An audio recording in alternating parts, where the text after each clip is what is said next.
Stay with 7 for Celtics action.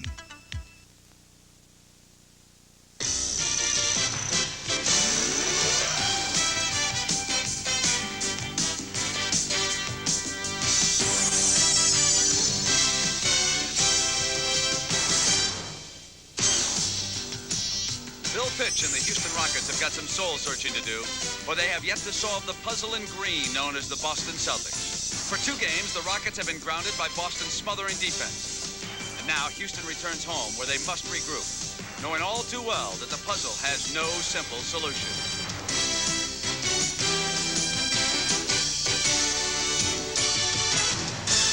The spirit of the Boston Celtics is embodied within the cool exterior of Larry Bird.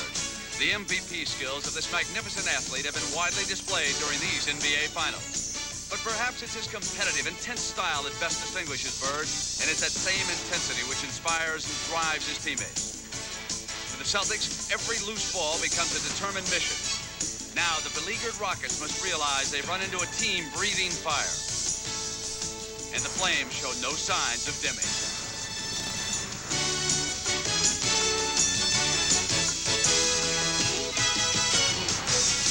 The NBA Finals move deep into the heart of Texas. It's not the Alamo, but for the Rockets, it could be their last stand.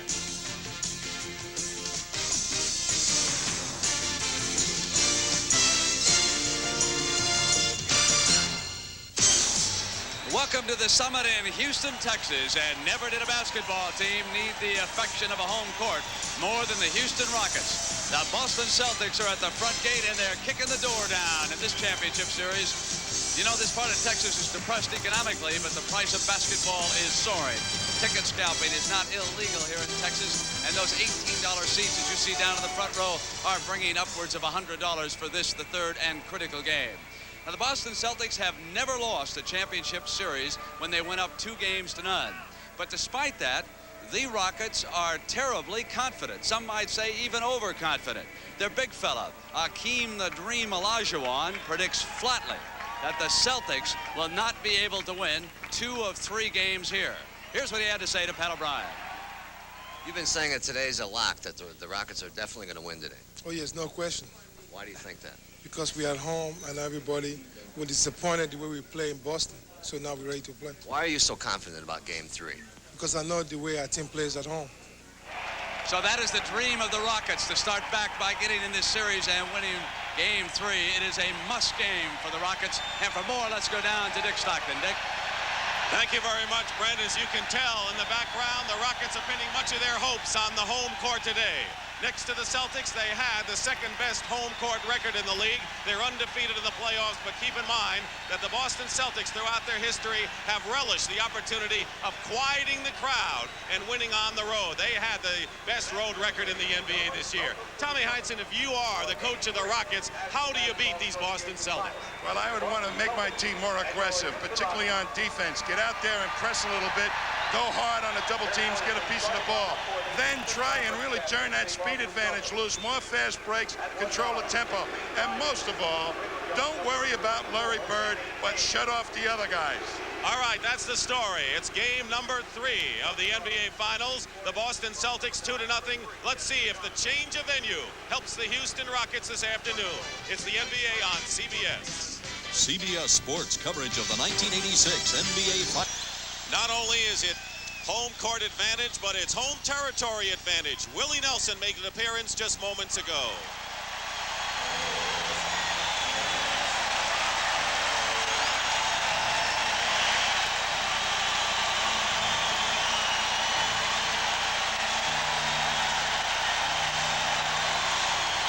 And now, ladies and gentlemen, the starting lineup for your Western Conference champion, Houston Rockets.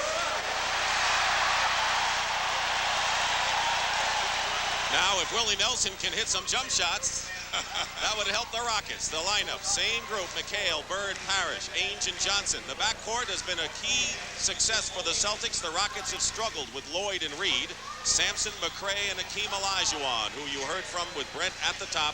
And the man of the hour, I don't know when I've ever seen him more focused, Larry Bird, and we know Akeem Olajuwon is, Tommy, coming into this game.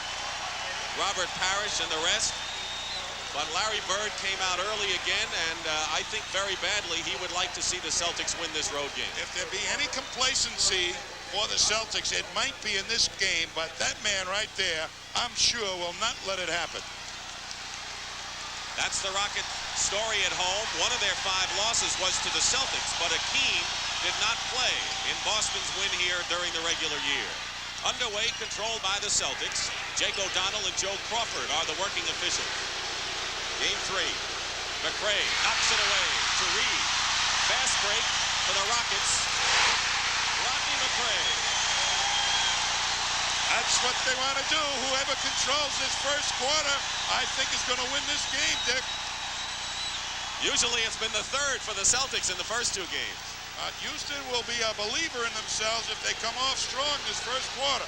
And Larry Bird hits his first shot, and the net doesn't even shimmer. And we're tied 2-2. We're in sudden death playoff at the Kemper Open. We'll update that story for you.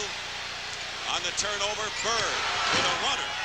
And Larry Bird has 4, and the Rockets have 2. But Houston's pushing it up with Lewis Lloyd, who gets fouled, and that's what the Rockets have not done so far. They have not gotten the ball out and up the court quick enough. That was after a made basket, something that we have seen precious little by the Rockets. Lloyd, who can take it strong, if he can keep doing that, will pick up some fouls on the Celtics big people. Harris commits the foul, and here's Lewis Lloyd. Actually, of the starting guards, the Rockets, before this free throw, had been to the line only 2 times. But they weren't running, Dick, and in the open court and on the set offense, they were just staying around and hanging around. Reed picking up Ainge early, and Ainge crossing the line. Lloyd is on Dennis Johnson, who's been sensational so far. Sampson the rebound. He likes to bring it up. Here's Akeem. Foul.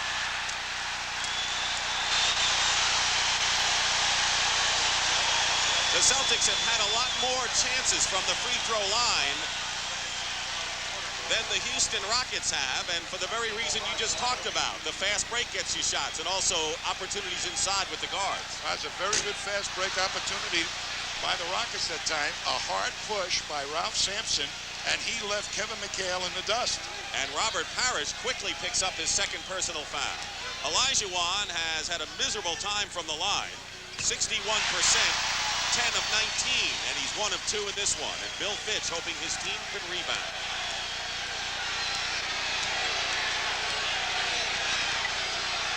Celtic guards have outplayed the Rocket guards by a mile. Here's Bird. And Bird is 3 for 3 and has accounted for all 6 Celtic points. Casey Jones said he's the best total player of all time after his fantastic performance in Game 2. Akeem doubled with McHale and Ainge and scores anyway. That's something he's had trouble doing, turning to the middle. He's been shooting mostly fallaways. Johnson looking for Parrish to try to get some of the Rockets in foul trouble. And Parrish had help from Lloyd. Lloyd helping Akeem defensively. Knocked away. Into the hands of Bird. Parrish down court.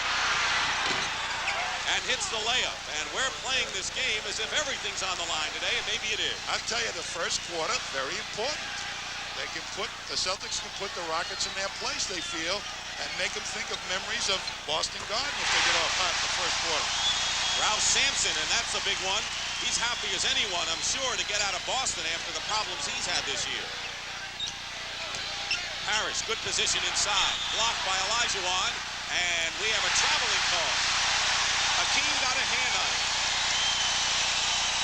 Parrish has not been able during this series to get real good low post position against the more physical Akeem Olajuwon.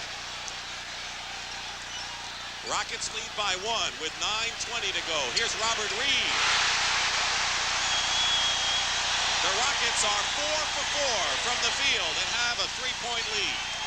Robert Reed says, I'm going for my shot in this ball game. Lewis Lloyd committing the foul on Dennis Johnson. And that is the first foul against the Houston Rockets. The Celtics with a 13-1 playoff record. A sweep in this series would give them the best all-time winning percentage in regular season and playoffs in a single year. Another Houston foul as Dennis Johnson tried to loop it inside. And that'll be against Ralph Sampson, number 1. One of the toughest things for Ralph Sampson is to defend against a guy that's very physical and low post. Aims for 3 and hits it. And all of a sudden, the Celtics have tied it up 11 apiece under 9 minutes to go. First period. McCray. Lloyd with 2 men on him. Sampson, offensive rebound. And Ralph Sampson showing already a different style from the first 2 games. Running and jumping and getting physical. A fast-paced opening moment here at the Summit in Houston, Texas. Rockets 7-0 in the playoffs here. Harris with a turnaround. Reed finds Lloyd.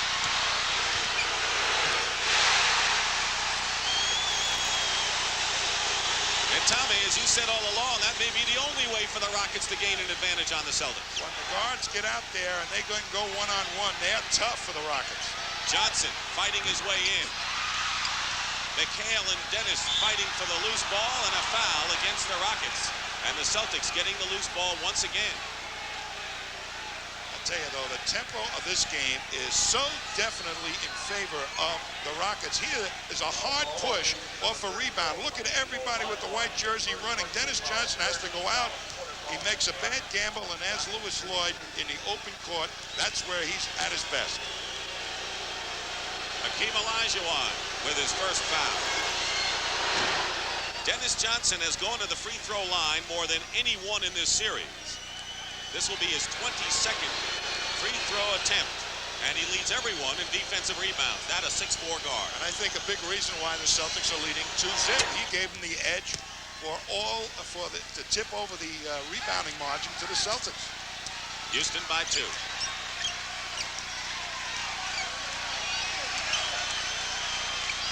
Lloyd working against Dennis Johnson. Double team, Reed. And McHale the rebound. Not a bad shot. Other people getting involved in the Rockets offense than Hakeem and Sampson. That's what Reed said he wanted to do. Harris lost the ball.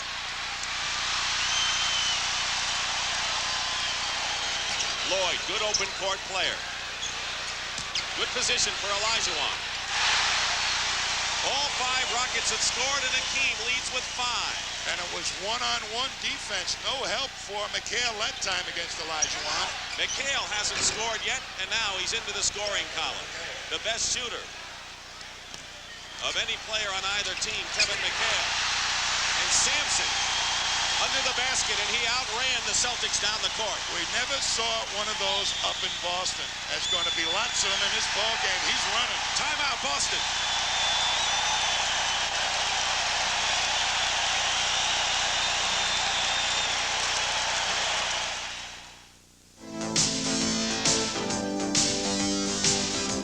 Idea doesn't conform to a 9-to-5 schedule.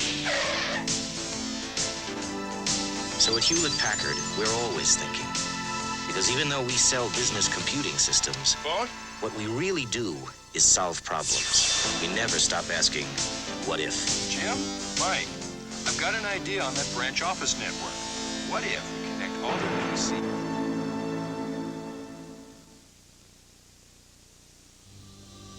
The essence of bobsledding. The new sled feels like gliding on silk. The essence of shaving. This is Atra Plus, an incredible advance in Gillette shaving smoothness. The Plus is the white Lubra Smooth strip that releases lubricants as you shave. You never felt anything smoother. Atra Plus by Gillette, the essence of shaving.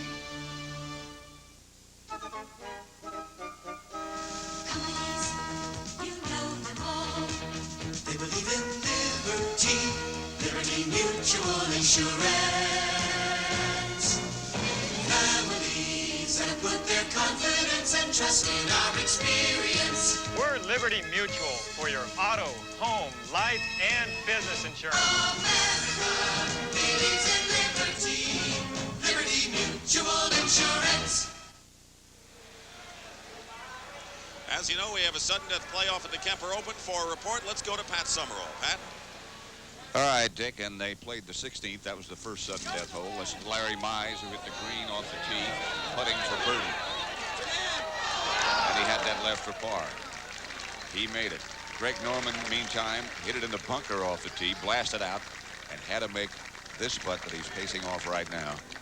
Well, this is Larry Mize putting out. And again, this is sudden death at 16. Mize made his par. Now it's on the broad shoulders of Greg Norman. He has to make it to force the second hole of sudden death.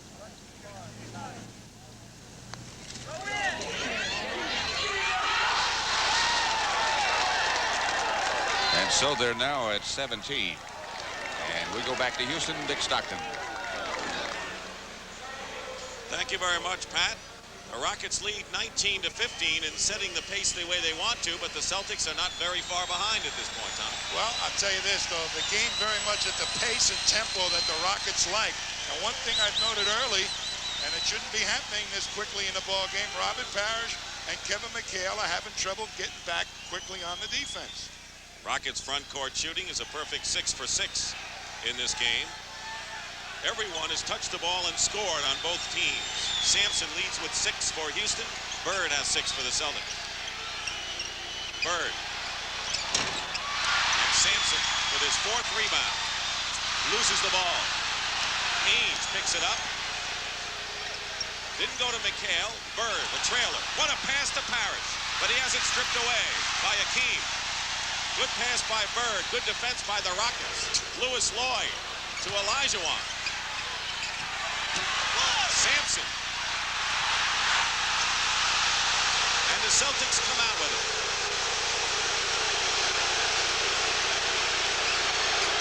Rockets by 4. And another turnover by Boston. That's their 5th in this first period. Robert Parrish has Lou Lloyd's hands from last game. Can't hold on to the ball. Things like that happen from game to game. Reed, long range shot. Bird clears it. Under 6 minutes to go, first period. Dick Stockton and Tom Heinsohn here at the Summit. Parrish misses. And they're going to have a foul. And that'll be Robert Parrish's 3rd personal foul here with just about halfway, a little more than halfway, through this opening period. Well, the Celtics obviously wanted Parrish to get more involved in the game. And Bill Walton, who took a knee on the thigh, above the knee in game 2, but ran the last 2 days, has come in early. Olajuwon and Bird with another rebound. So Walton is in early here as Parrish goes to the bench with 3 fouls.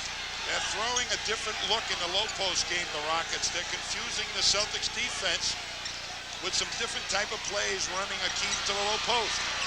Bird hits, and Larry Bird has 8 points. And of course, there's always Larry Bird. 19-17 Rockets.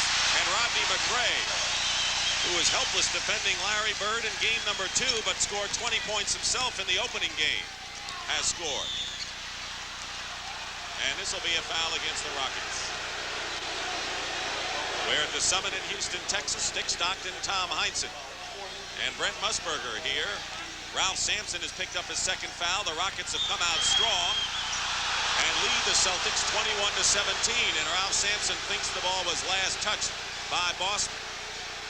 Well, they're trying to work Sampson, get some fouls on him early, get one of those twin towers out of there. Ainge. Rebound Reed. Here they come again. Sampson. Pass, bad pass, knocked away, and McHale at the other end gets an easy basket for Boston. What a play by Dennis Johnson to step in and take a look like a sure hoop away on a 3-on-2 situation. Beautiful. Big play by the Celtics. Sampson setting a screen for Reed, going in strong and drawing the foul. That's something he hasn't done yet this series. We're going to take a look at Dennis Johnson right now. He's on the right side there, and he's playing the passing lane with his hand up. Beautiful defense, and then heads up to get it up to McHale. But the big guys on the Celtics are not getting up the court quick enough. Walton commits the foul, and Robert Reed is shooting. You know, that penetration move is probably the second or third one we've seen in the series by Robert Reed. I think that he can penetrate a lot more than he's shown so far, and it's a big weapon because the Celtics will be reluctant to leave Hakeem and Sampson to go block a shot. He's 6'8". Robert Reed has the size to get in there. Of course, he's been a swing man, playing a lot of forward, mostly forward position, before the latter part of this year. 4-point lead for the Rockets, 23-19. Dennis Johnson inside. And Hakeem defending, and Walton is there. And the Celtics getting a lot of second chances with opportunities to pick up the loose ball and the rebound. 23-21 Houston. Celtics took a 4-2 lead, otherwise it's been the Rockets, but it's been close. Sampson with 9 on the clock. Hits again, 2 for 2 from out there. Everybody would much prefer Ralph to take that shot from out there, but if he starts hitting, it's going to open up some drive for him. Bird has McHale. McRae stays with Bird and blocks it. And now a foul is called. And it's going to be on Larry Bird after McRae had made a tremendous play. I'll tell you, Larry Bird gets forced to his left, and McRae just hangs on his shooting hand. That was left hand, right hand defense, covered both ways that Bird might have taken the shot. First foul on Bird, and McRae will go to the line as the Celtics are in the penalty. I tell you, it's been a challenge for this man right here, Dick. Not to get demoralized, you know, let your ego go down, as Bird had that great game. And it can easily transfer to your offense, but it's not so far here in this ball game. He's been a quiet leader on this club. He's out of Mount Vernon, New York, a town, a suburb of New York City that produced the Williams brothers, Gus and Ray. And he started Louisville, and he's a valuable performer. Rodney McRae has 6 points. Sampson leads the Rockets with 8. 6-point Houston lead, and another turnover. Rockets with their biggest lead right now. Hakeem. And Ames gets the rebound, and the Celtics are running. We're having a running game for both teams today. Johnson. McHale tries to tip it in. Knocked away, and it's still Boston ball. Tell me, do the Celtics want to run like this against Houston? Not really. They want to control the pace of the game, and they're having difficulty slowing it down. They've gotten into the rhythm that the Rockets have set. Dennis Johnson. And Sampson holds on. That's 7 rebounds for Ralph Sampson. Lewis Lloyd against Ames. Air ball, and Bird is there. 2:45 to go first period, and they'll call the foul against Olajuwon. And it's an unfortunate foul for Hakeem, who picks up his second. 2 on Ralph, 2 on Hakeem. Well, you know, it may be unfortunate, but he hangs around the ball much too often for a big man, and things like this are going to happen. He should just turn his nose up and get up the other end of the court. Chrysler knows the competition is good, so they gave New Yorker turbo power and more standard features than Olds 98. Gave LeBaron graceful new lines and more standard features than Buick Century. Gave Fifth Avenue so much luxury. It has better resale value than Cadillac DeVille. And Chrysler gave all its cars Chrysler protection. The competition is good. Chrysler had to be better. Only Chrysler Plymouth gives you real American values with $500 or $1,000. They're gonna love this joint, Madden. If I don't die of thirst before we get there, I can't go on, Mick. Don't be a chump. I'm thirsty, too. Just think of those ice-cold Miller Lights. Yeah, Light's got the big taste I need for this kind of thirst. Stand aside! I'm coming through! Don't say it. I already know. For a big thirst, there's only one light beer. Miller Lite. Hi, Mickey. How'd she get here? Limo. Limo? The moon's coming up with a sight to see. The radio's playing for my baby and me, and we're rolling. Rolling on the river. Rolling on the river. Feeling happy, feeling free. Have mercy. Hey, get rolling on the Honda Rebel. Take it from the welfare at $14.98. It's a bike you can afford to be seen on, baby. Rolling on the rebel, feeling happy, feeling free. Let's get made right now from Pat Summerall at the Kemper Open. Pat? Larry Mize has just watched Greg Norman miss his birdie attempt. This was it a moment ago. That was for the win. Norman now has that left for par. Mize has a considerably longer distance, and that's for par too. That's to keep it alive.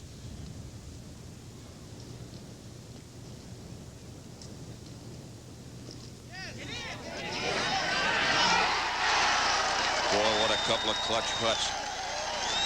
First by Norman, then by Mize. Now Norman must make to keep it alive.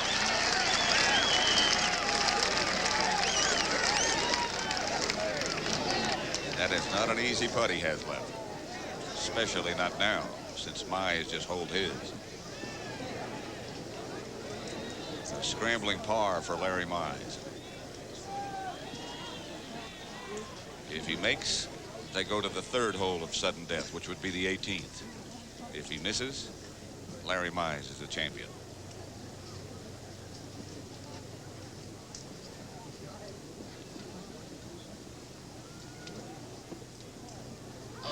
They'll go to 18. Back to Houston and Dick Stockton. Thank you very much, Pat Summerall. Larry Bird hit the 2 free throws after Akeem Olajuwon picked up his second foul. It's 27-23 Houston. 2.5 to play in the opening period. Sampson, who's hit 2 from out there, gets it into the hands of Lloyd with 3 seconds on the shot clock. And now Bird gets the rebound. And the Celtics will try to cut the margin to 2. The Rockets' biggest lead has been 6, but Boston has hovered between 2 and 6 points. Mostly 4 in this period. Dennis Johnson, who hasn't hit yet, makes his first shot of the game, 1 for 6, and we have a 27-25 game. Yeah, playing Bird pretty much one-on-one. Not too many doubles so far in this quarter. Akeem over McHale, and Walton got position inside from Sampson. Johnson gets by Lloyd. Celtics looking to tie the game here. Ames into Bird. McHale crashing the board. Celtics fighting for the loose ball. Bird and Lloyd, no harm, no foul, and Ames for 3. McHale the rebound, and the Celtics getting a lot of chances there. The ball knocked away, and it's still Celtics ball. And the Celtics have had many chances in several instances so far. Jim Peterson is into the game, and Ralph Sampson goes out. He has scored 8 points. I'll tell you, and what he did was good defensive rebounding and then hard runs up the court.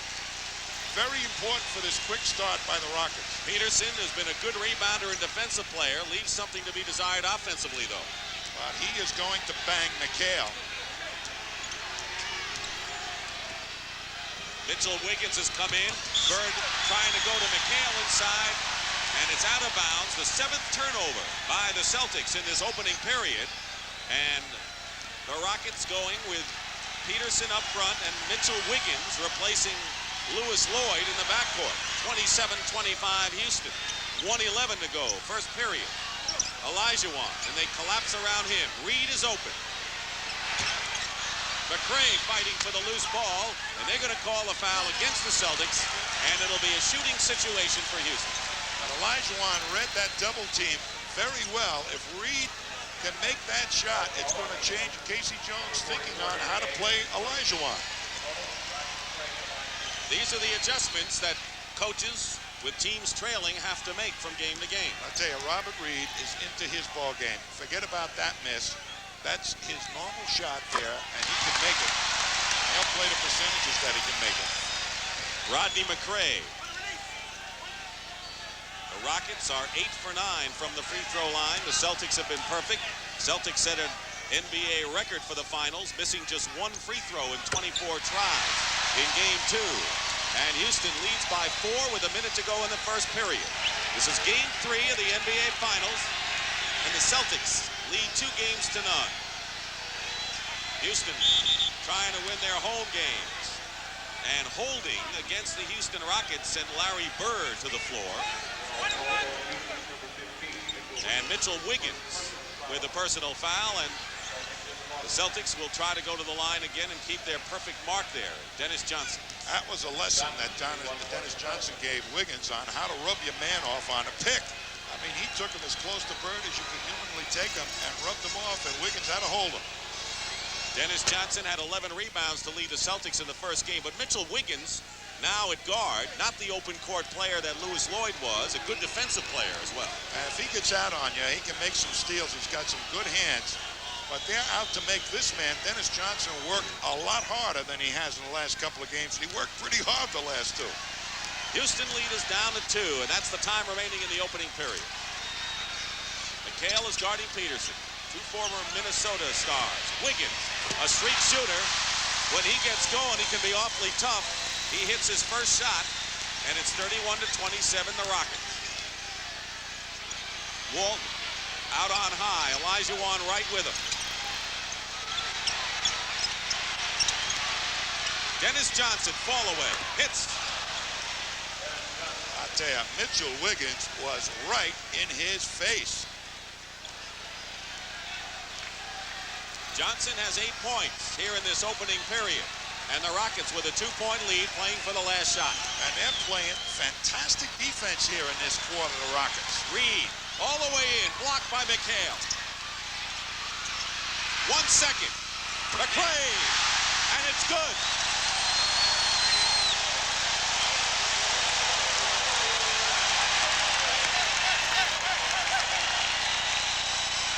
You're going to see it. A long rebound out. They scrap for it. Ainge can't control it, but McRae just sneaks up and picks it up and nicely turns around as the clock goes off. It was similar to Sampson's shot that beat the Lakers, but he had a better line on this one, and the Rockets lead by 4. The art of investment and financial security requires painstaking preparation, bold strokes influenced by a mastery of expertise, a creative approach to IRAs, annuities, and innovative forms of insurance. As one of the strongest diversified financial institutions, we have the capabilities to turn the business of investment into an art. The Travelers. Have you looked under the Travelers umbrella lately? We can be a lifeline for a hard line. We'll be there when you need us to be. For your computer needs, for where your future leads, we're the right choice, AT&T. Whether it's telephones, long distance, information systems, or computers. The right choice, AT&T.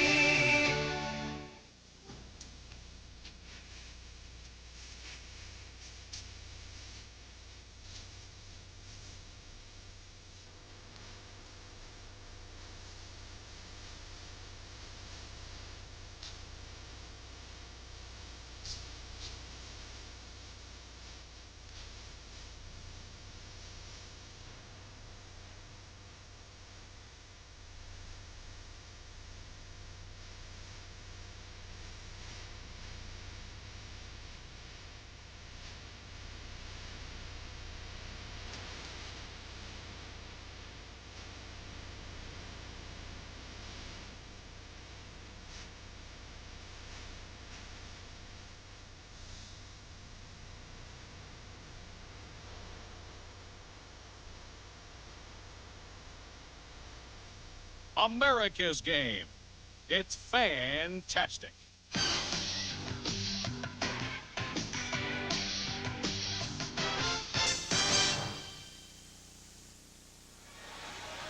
We played 1 period of Game 3 of the NBA Finals on CBS here in Houston. Capacity crowd of over 16,000 at the Summit, and the Rockets lead by 4. Larry Bird and Rodney McRae, each with 10, are the high scorers in the game.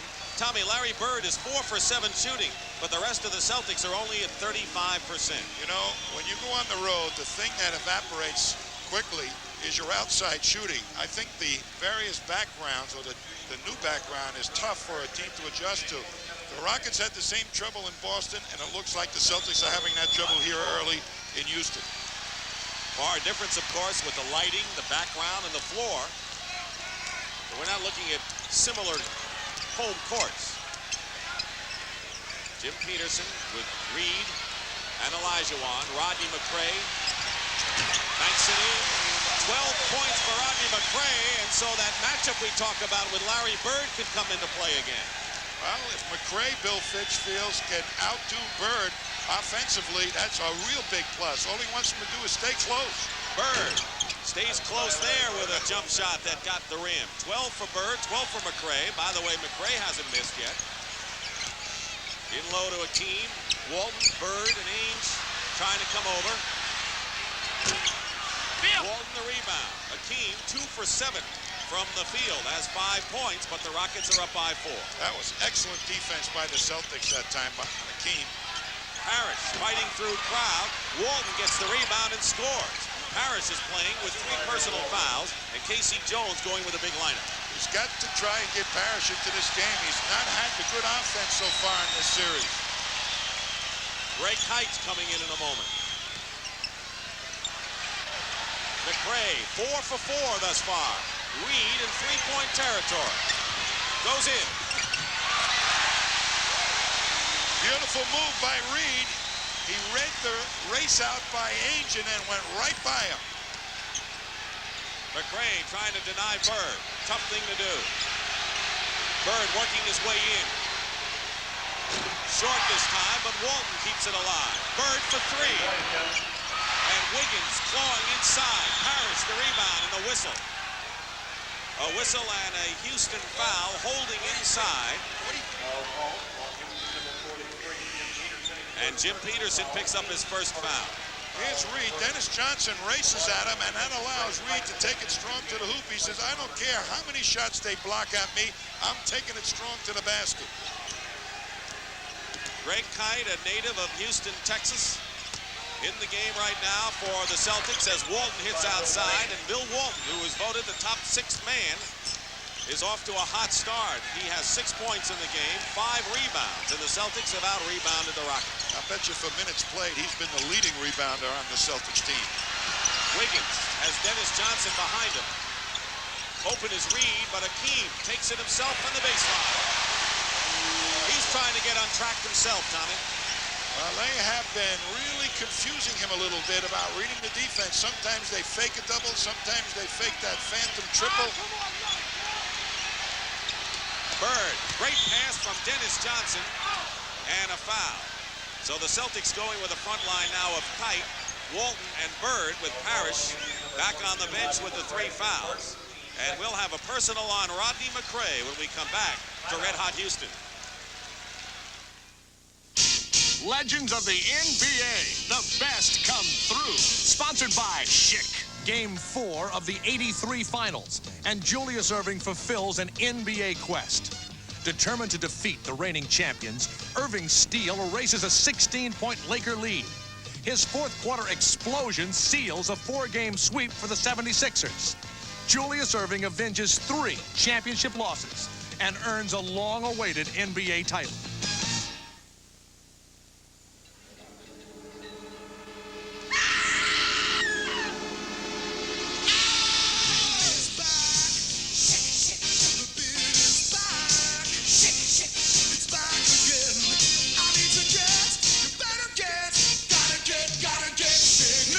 Super 2 Plus leaves a lubricant behind with each stroke. Super 2 Plus. Every stroke's as comfortable as the first. I need to get, you better get, gotta get Schick. Sudden death continues at the Kemper Open. Pat Summerall has an update. Patrick?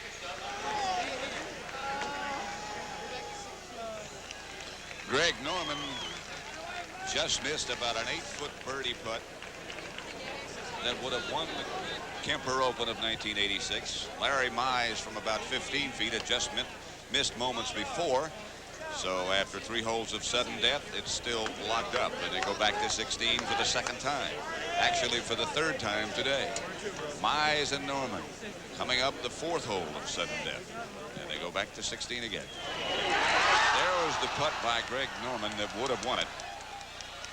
He hit a huge tee shot, some 350 yards, and it almost knocked the flagstick down. Here's Mize just moments earlier, and it just stood by.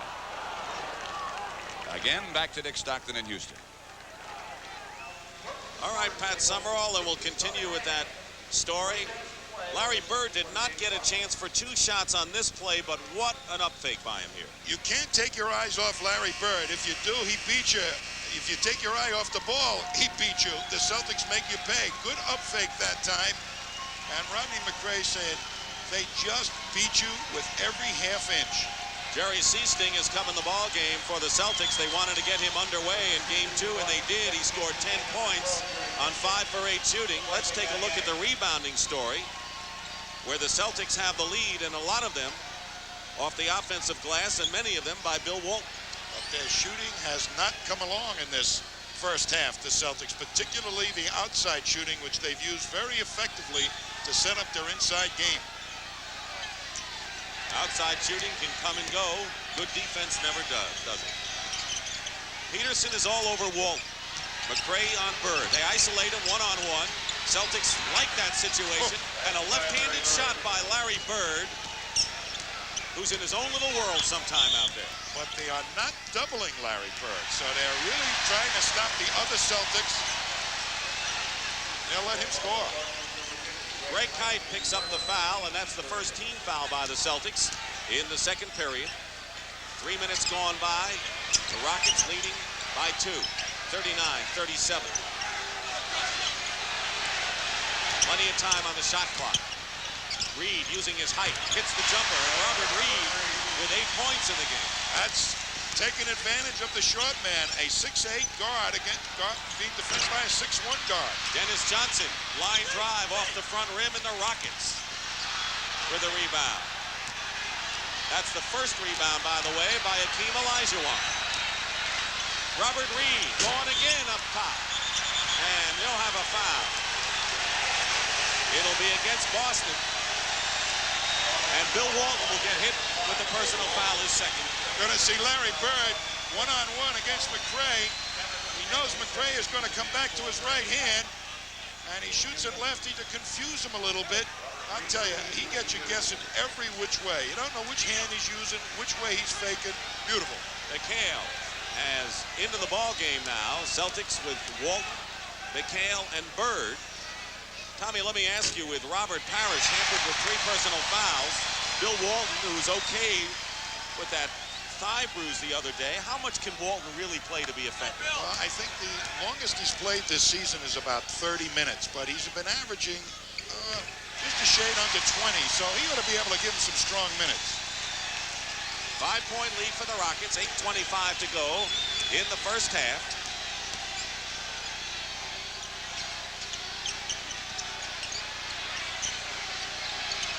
Bird off a screen, and Larry Bird with 16 points in the ball game. He is the game's high scorer. He had 31 points as part of the story Thursday night. McRae has McHale in his face. Bird against Olajuwon. Great play by Bird. And it was still Houston ball as Bird had stepped on the line or knocked the ball onto the line. But I'll tell you, that was fantastic defense by Larry Bird. That's his weakness, playing low post players, and he forced Olajuwon to shoot the ball from behind the backboard. 6-point lead. 43-37. Now it's 43-29, and a 3-point shot by Robert Reed, who has 9 points here in the second period. And he's come alive for the Rockets. He can get the shot off anytime he wants against the smaller Seasting. McHale fighting inside. Walk. Too many steps. And another violation. And Casey Jones not pleased with Joe Crawford.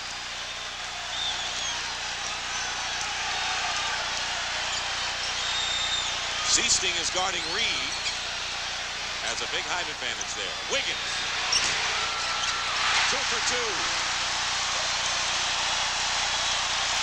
9-point lead for the Houston Rockets. Remember, Dick, we said this series may be determined by how well the guards play. Here's another one that's showing up.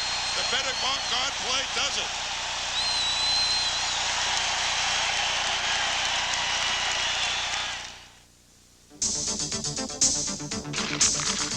Here at Hewlett-Packard, We believe that the best way to solve your business computing problem is to make it our problem. Because we know that whatever system we design for your company, we're going to live with it too. We never stop asking, what if? Wait a minute. They have this incredible backlog of data requests. You're right.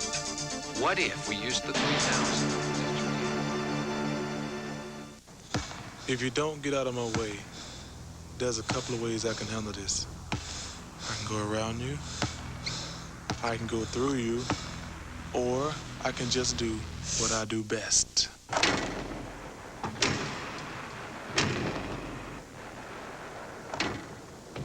Basketball by Barkley. Shoes by Nike.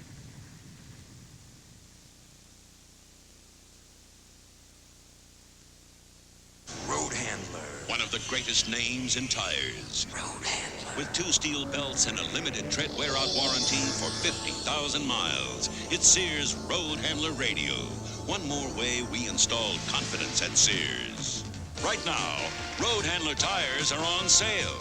As low as $49.99. Save 30%. But hurry, this sale is on now. There's more for your life. At Sears. All of Broadway lights up for the most glamorous evening in American theater. A show-stopping event with Broadway's hottest stars. The 40th Annual Tony Awards live tonight. The guard story has been major with Danny Ainge and Robert Reed. Just to show you that matchup, how Reed has been struggling from the field. Danny Ainge has been shooting well, but Reed has come alive. And he has 13 points, and the Rockets on a 9-2 run primarily because of their guard play. I'll tell you, Robert Reed said yesterday that we just spent too much time, particularly me, developing the inside game. I'm going for my shot today. That's how I feel we can get us going. For me to start going to the hoop, and he's done it effectively. And he's gone to the hoop. He's hit the outside shot, and what he's done, he's given the Rockets that extra dimension that they've lacked, and a good all-round game for Reed. That's going to take Danny Ainge out of that double-teaming defense when he gets back in the ball game.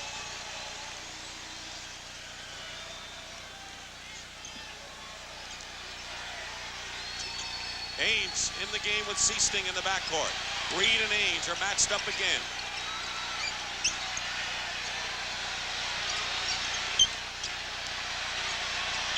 Fighting through a pick. McCray and Peterson. McHale was setting it, and Bird winds up on the floor again. The Houston foul. Don't set a pick in this game, I'll tell you. Watch McHale come over to try and set a pick, and Peterson just throws him into McCray. It looked more like you take a McCray like a football play. Foul is on Peterson, his second. Into McHale. McHale scored 4 points so far. Reed the rebound. McCray. Celtics started a run as soon as that ball came off the rim. Seasting. Bird getting by McCray with another left-handed shot. This time Wiggins. Outlets to McCray. Olajuwon filling. Peterson inside. Stripped away by Danny Ainge. Ainge. And the Celtics answering the Rockets' running game with one of their own. You know, Sampson's been on the bench for an awful long time. Peterson's been playing pretty well, banging people around, so I think Fitch is saving him. Wiggins had knocked Ainge away, and there's Ralph on the bench. He went out with 8 points. Bill Fitch has seen Mitchell Wiggins commit the foul, offensive foul. And Lewis Lloyd, once again, an early trip to the Pines. But you can't let some of these players dry out, you know. They lose their rhythm. Sampson really was in the flow of the game. Casey Jones now being forced to use some players that he probably wouldn't want to use at this stage of the ball game. 22nd timeout by Boston. David Thurkill will give Larry Bird a rest.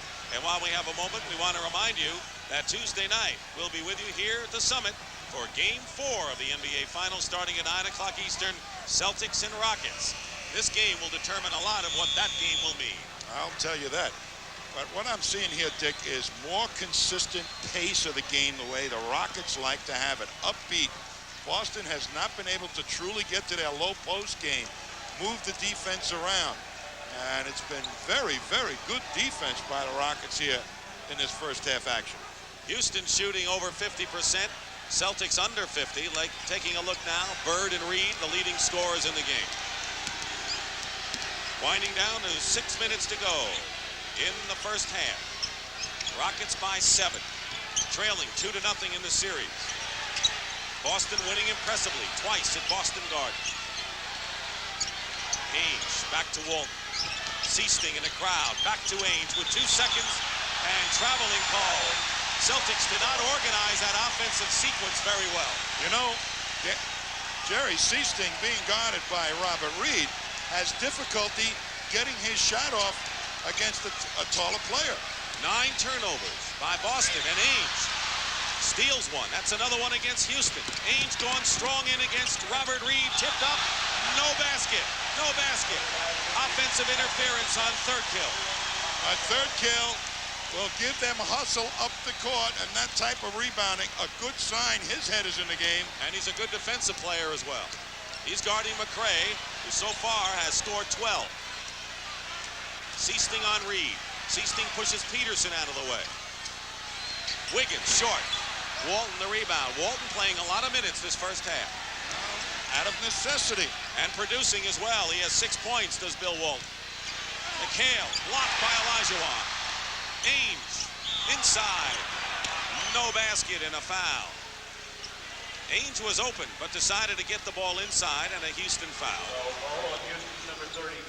And Hakeem Olajuwon now with 3 personal fouls. Bill Fitch has to go to the bench. Well, that pass Danny Ainge did not that he made to McHale, he passed up an open shot, was probably more important than the 2 points because it picked up the 3rd foul on Olajuwon. And forces Ralph Sampson, who has 2 fouls, back in the game.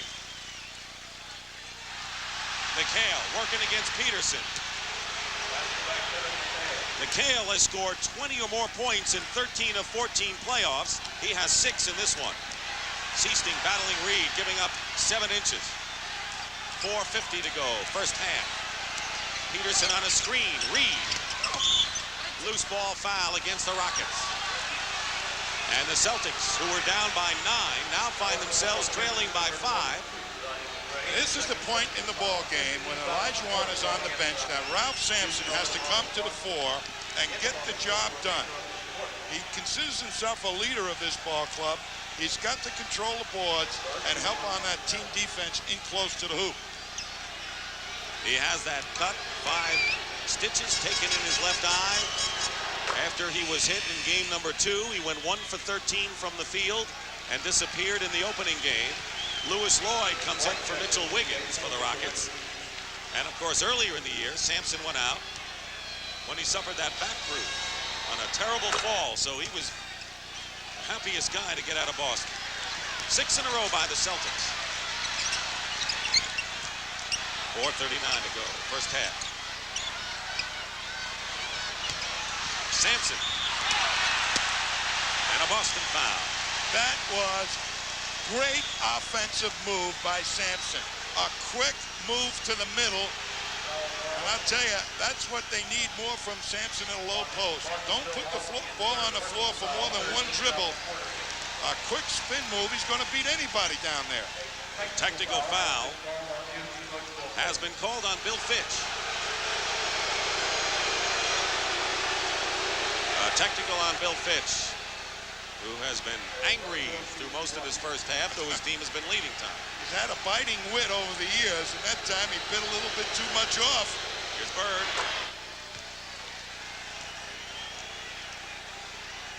And the lead has been sliced to 2. Celtics without Olajuwon being on the court will peck away on the inside game. Sampson's really got the help in his shot blocking department and then that defensive rebounding department. Kite comes back in and Walton sits out.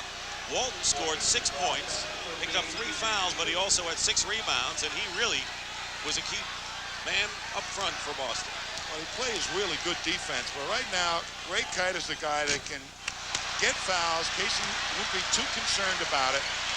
He'll probably put him on Ralph Sampson and let Kite muscle him a little bit. That is Sampson's weakness, his strength in his legs. He missed both free throws. And the Celtics with a chance to tie. Foul trouble. 2 Celtics centers, 1 Rocket center with 3. 4:19 to go. Seasting wide open. Sampson almost tipped it in. And the Rockets get the rebound.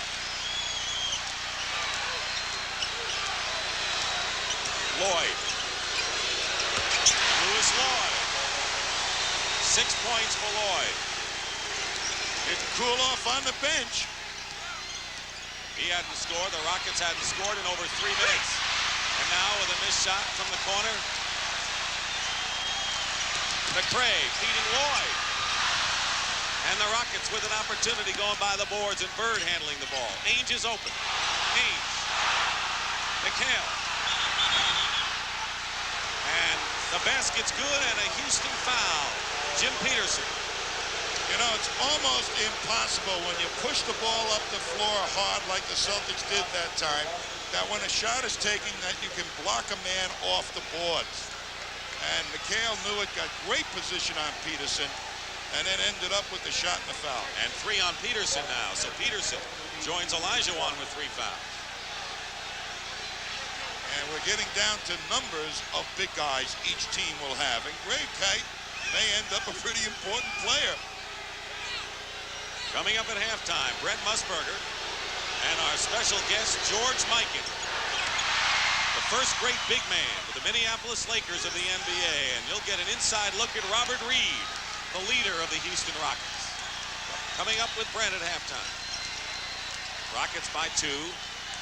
In the half-court offense to Sampson, guarded by Kite, doubled with Ainge. Reed misses a 3, and McHale clears. Boy, they just formed a cup, the Celtics, for that rebound. And they can tie it up again. Rockets had a 9-point lead.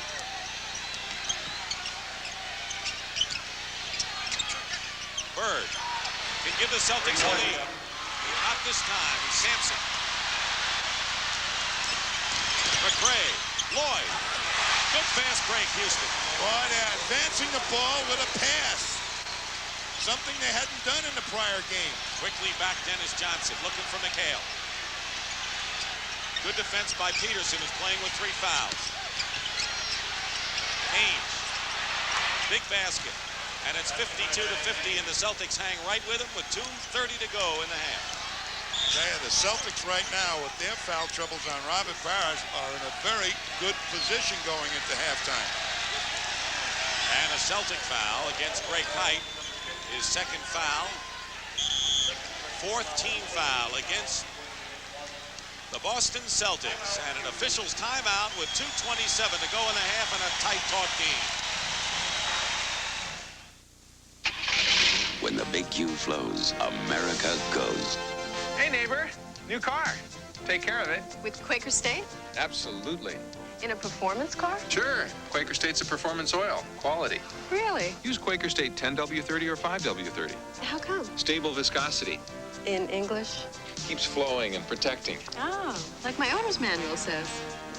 Quaker State. The big Q stands for quality. Always has, always will. Only Chrysler gives you real American values. Get $500 or $1,000 back on LeBaron GTS and Laser XT, the cars that took on and beat the world's best. LeBaron GTS outperformed Europe's luxury performance sedans BMW 528e and Mercedes 190e. In slalom and cornering, Laser XT outhandled one of the world's great handling sports cars, Porsche 944. For real American values, only Chrysler gives you $500 or $1,000 cash. Since I hung up my size 19 sneakers, Dave and I always get together for a few Miller Lights. And argue about who was the greatest player. You were the greatest. No, Bob, you were. At least we agree Light's taste is the greatest. Yep, Light's also less filling, and you can't afford to get filled up when you're the great Bob Lanier. Come on, Dave. You won the MVP and the championship. Those were the 2 biggest feats in basketball. No, Bob. Those were the 2 biggest feats in basketball. For the biggest taste, there's only one light beer, Miller Lite. Rockets lead by 2. Right now, let's check on the Kemper Open. They've been in sudden death. Here's Pat Summerall. Both Mize and Norman had birdie putts at 16. That's Mize. And he had that left for par. Now, Norman was just on the fringe. But this is to win it. That's the 4th hole of sudden death. They both made par, and we went on to the 5th hole of sudden death. And now we go back to Houston in basketball. Thank you very much, Pat. The fast break, a key weapon in this series. I'll tell you, one of the problems they've had is not getting that ball up there with the pass too much. Sampson, 2 dribbles, 3 dribbles, but now gets it up, and that allows them to beat Danny Ainge and get more people on the break and create passing angles so guys coming to the hoop will be open. That has not been happening in the prior games. They worked for 2 hours on their fast break in practice yesterday. And the Rockets shooting 50% to the Celtics 45. Good balanced scoring for Houston with Reed with 13, McRae 12. Sampson, Olajuwon, and Lloyd hovering around 10. Bird has 19, far and away the high score. And on that fast break, Houston has made hay a lot more, converting 7 of 16. McRae misses, and Kite gets the rebound with 2:19 to go. First half, it's been all Houston. Their lead has been up to 9 and down to 2. We have had 3 ties and 6 lead changes in the game. McHale from Bird, and a foul against the Rockets, who have been in the penalty, and Kevin McHale will go to the line. That was one of those smart plays that the Celtics like to do on the away side of the court from the ball. They caught the defense napping that time, and Peterson had a scurry back, ended up with the foul. And that's his 4th personal foul, Tommy, and that's going to bring in Hank McDowell, who had not played that much. Keep in mind that McDowell came in when Olajuwon was ejected in the Denver series. This is the 5th team he's been in with the NBA, was with Houston last year, had knee problems, and probably is the most experienced of the backups that Bill Fitch has to call on. He's not as physical, obviously, as some of the other players. Doesn't have that big, strong body, but he is a finesse player and can shoot the ball, and he plays pretty good defense. We have our first tie since the game was knotted up at 11-11. Under 2 minutes to go in the first half. Sampson going inside, missing. And Ralph saves it for the Rockets. Rockets led by 9, and the Celtics have chipped away. Lloyd picked up by Dennis Johnson. Ducks inside. Sampson with the rebound against Kite, and a Boston foul. Parrish picked up 3 fouls early. And Greg Kite has 3 fouls, so foul trouble could very well be a story as we move along in this game. Parrish, Walton, and Kite have 3 for Boston. Olajuwon has 3, and Peterson 4 for the Rockets. Yeah, Ralph Sampson that time really showed me how much he wants this game. He went right to the boards and spread out and took that rebound. 11 rebounds already for Ralph Sampson. Keep in mind, a lot of people have said that when Olajuwon is out of there and he has to play center, he's a different player than when he's a forward. I think he feels that he has to lead the team then. Instead of playing finesse, he concentrates on size, not speed. Dennis Johnson has his shot tipped away by McRae. 1:26 to go, 2-point Rocket lead, and Bird almost had the steal. Lloyd. Sampson. And a whistle. And Jake O'Donnell wants to get Sampson away as it gets hot and heavy inside. It'll be a Boston Celtic foul. And Kevin McHale with his first foul of the game. Celtics are in the penalty, and so the Rockets will shoot. You watch McRae now step right in there on DJ and make a beautiful block. I'll tell you, there are more than 2 shot blockers on this Rockets team. That's 2 outstanding defensive plays by McRae. We saw what he did with Bird before, and now he did it on that situation. You know, he doesn't say too much, McRae, but he does get the job done. Bill Fitch loves him as a player. 1 out of 2 for Lloyd. And it's 55-52, the Rockets. 1:15 to go in the first half. Houston trailing 2-0. Kite setting a screen. Lloyd trying to fight through. No pick and roll. Kite outside. Ainge. Reed comes out to meet him. Good rotation by Houston defensively against the guards. Dennis Johnson hits anyway, but the Rockets played it well. That's what the Celtics need to do. Move that ball around. Make the Rockets play a lot more defense than they have been. 1-point lead now for Houston with under a minute to play. You see the time. Robert Reed hits from outside. He has 15 points, 11 of them here in the second period. And once again, we see a lot of the symbols of Houston's victory over the Lakers, getting the key jump shot when they needed it, like Reed there. And that guard, like Reed, hits that outside shot. That destroys your attempts to go back in and help on the inside game. Again, a 3-point lead for Houston, and another foul called against the Rockets. This time it will be against McDowell, his first foul. Yeah, but he did what you're supposed to do. Keep McHale right out of the sweet spot, in close to the basket. You're going to lay a body on him and say, you can't go where you want to go. I'm getting you off that block at least 2 feet away. So he gets called for it, but at least McHale knows he's going to have a fight on his hands to get to the good position. There's the free throw story.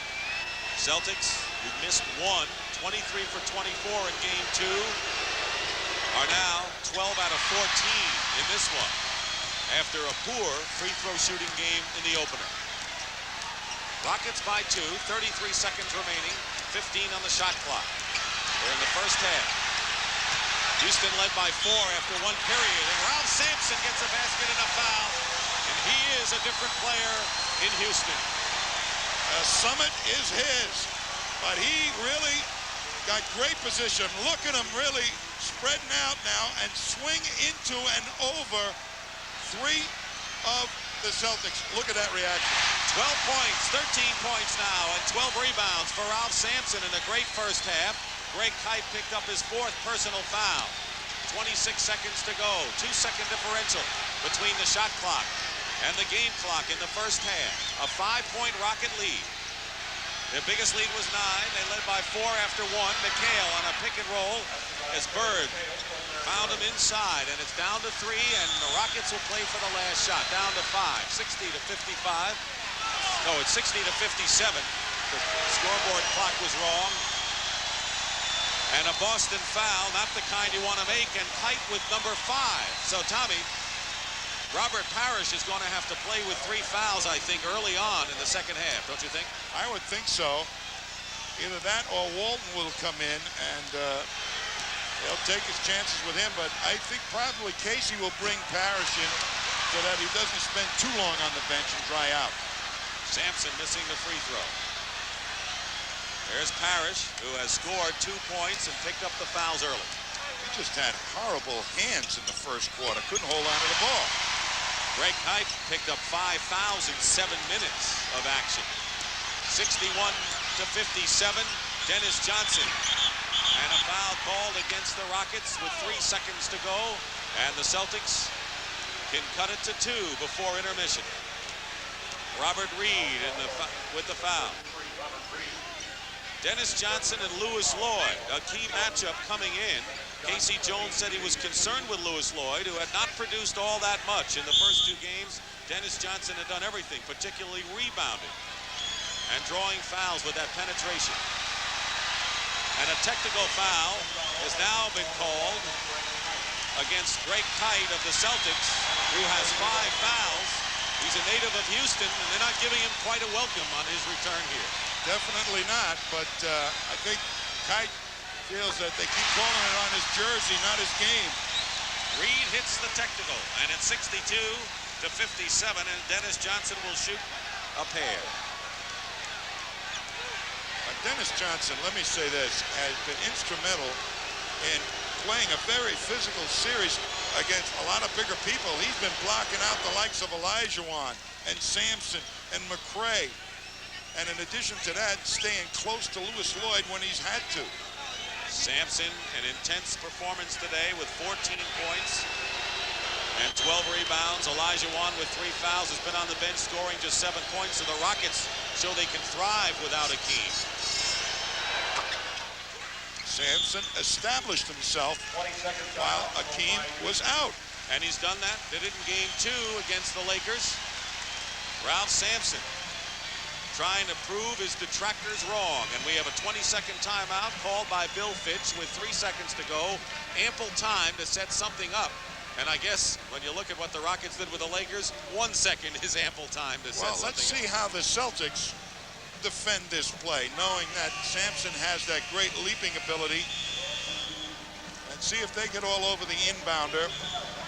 That's what you'll probably try and do, is lob it up there if you can and let Sampson go for it. Oh, it's going to be in the backcourt. They're going to have to take it out in the backcourt. So. And some of the fans have threw some things on the court, and they're going to have to put an end to that. A couple of objects have been thrown on. Alan Level has come into the ball game replacing Hank McDowell. Level's first appearance, gone for ball handling and quickness. They get the ball into Reed, lost the ball. Dennis Johnson picks it up, and the buzzer sounds. That's the end of the first half. The Celtics won't be happy at all with their performance. They played better, but no one's perfect. And they were perfect in the first two games. And for the Houston Rockets, some hope. They lead 62-59. Brent Musburger coming up at the half. Live from Houston, CBS Sports coverage of the 1986 Finals is sponsored by Chrysler Plymouth. We're making Made in America mean something again. And by AT&T. In long-distance services, information and network systems, telephones, and computers, AT&T is the right choice. I found a long-distance phone company with...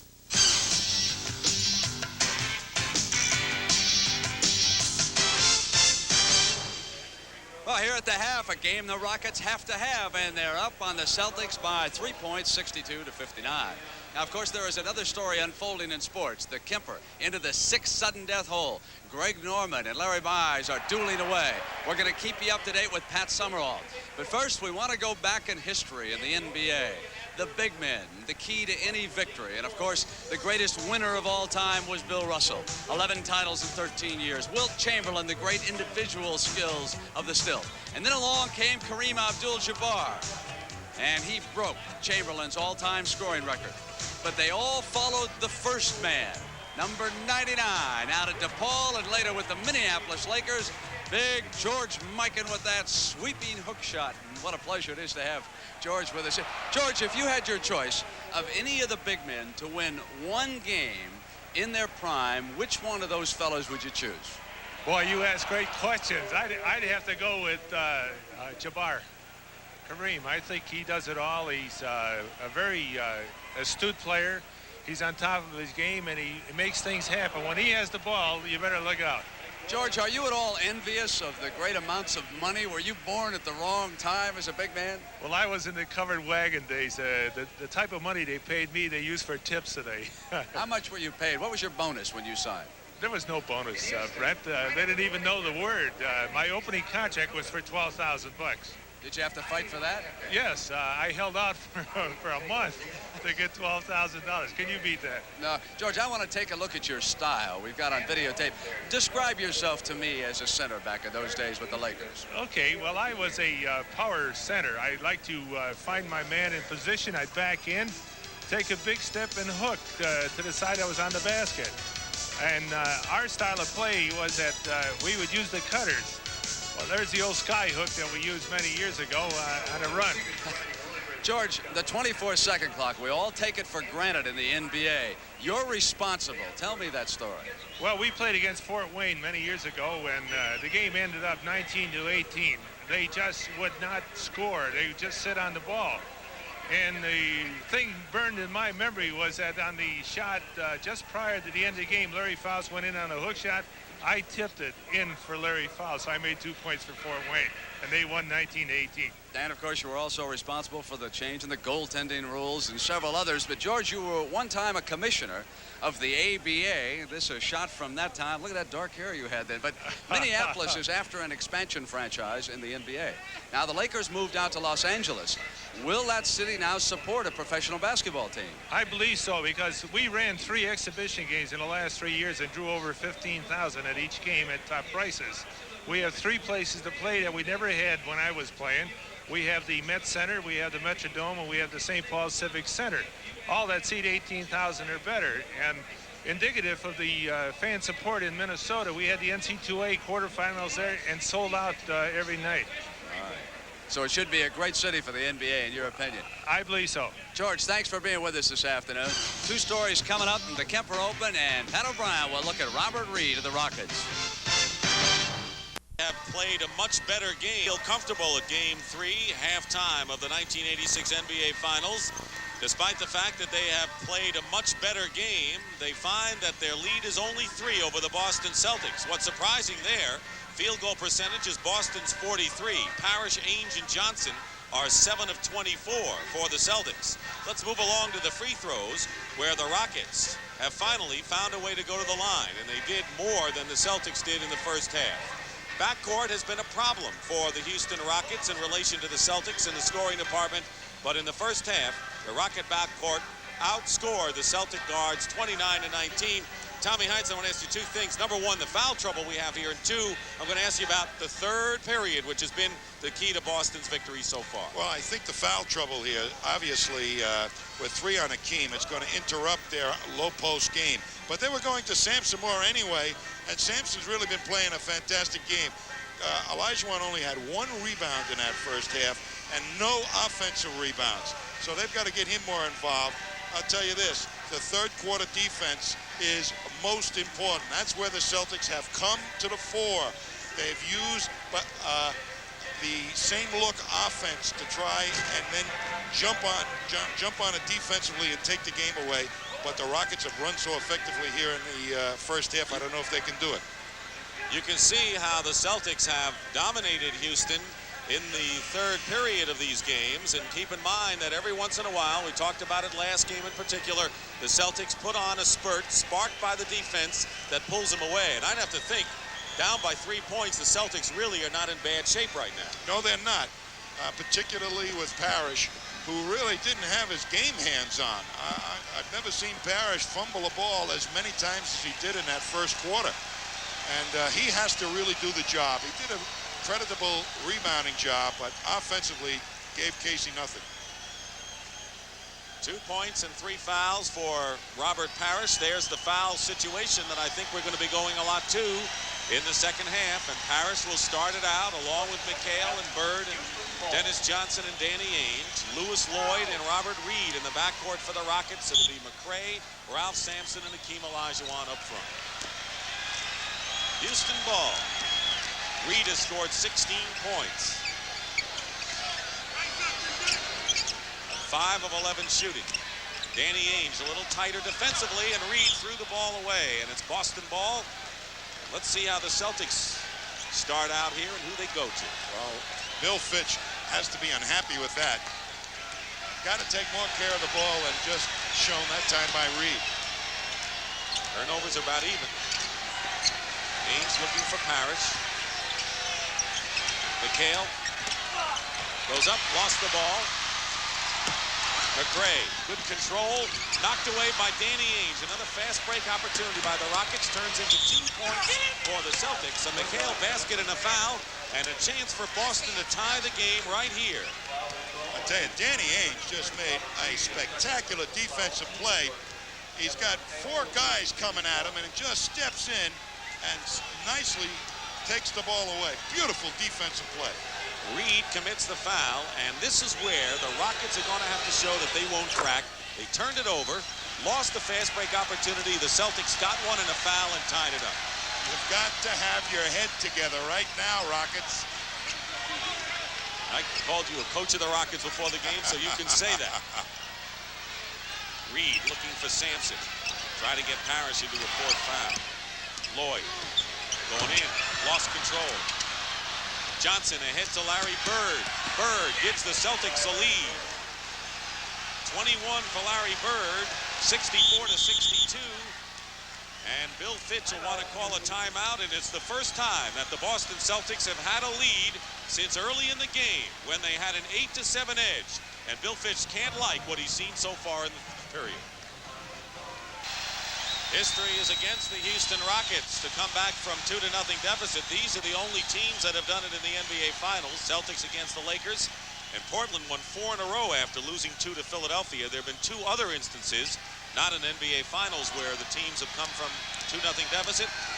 That's the hurdle the Rockets face, and after a timeout, let's see how the Rockets respond. Lloyd inside, Akeem, and it's last touched by Sampson. So the Rockets still tentative, and there's a long pass to McHale. And McHale, after several fakes, gives the Celtics a 4-point lead, their biggest of the game. And a little inexperienced by Olajuwon, who was sleepwalking back on defense, and Bird made him pay. I'm sure Bill Fitch said, let's get Olajuwon into the game a little bit. He still has 7 points. Celtics have outscored the Rockets 7-0. And Olajuwon's shot is blocked.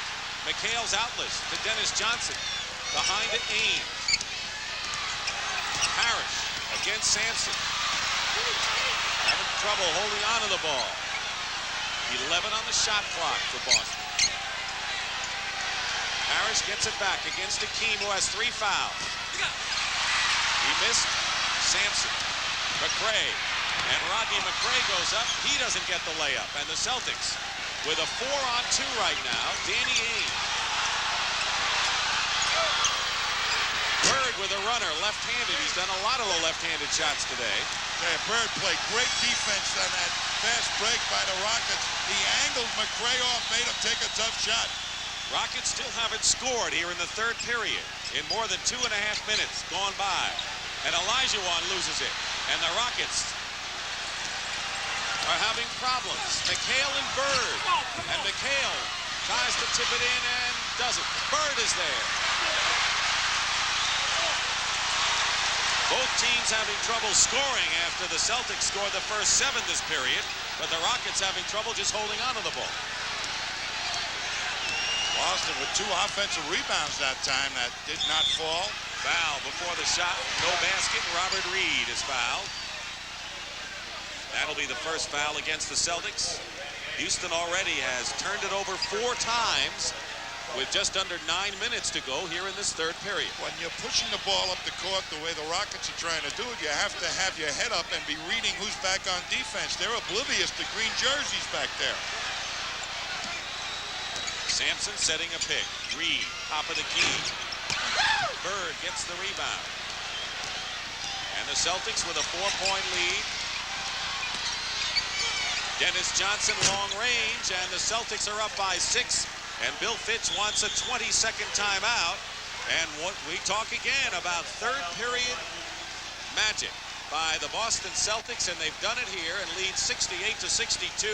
Tommy, the Rockets have yet to score. I'll tell you, they are not taking good shots. They are not reading the defense. Olajuwon threw one away and then gave up an easy basket up the other end when he fell asleep, being mad at himself, so to speak, to McHale. So they've got to get their heads in the game and play tough, aggressive basketball. Larry Bird right now is saying these guys are giving us a crack to crawl through, and let's take advantage of it. Celtics have outscored the Rockets 9-0. 3.5 minutes have gone by. Houston has not gotten a point yet. 68-62, Boston. Houston led most of the way in the first half by as much as 9. Celtics chipped away, and now illegal defense called against Boston by Joey Crawford. In an attempt to stop the double teams and Danny Ainge getting involved with Olajuwon and Bird, they're making Lou Lloyd make the feeds into the low post more than McRae. That's the warning. Second time that's called against the Celtics will be a technical. Dennis Johnson slams the ball off of Jake O'Donnell into the hands of Robert Parrish. So the ball bounces against the Rockets again. Danny Ainge misses. McRae gets the rebound. And Bird, anticipating beautifully, picks it off. Open is Dennis Johnson. And the Celtics are rolling right now.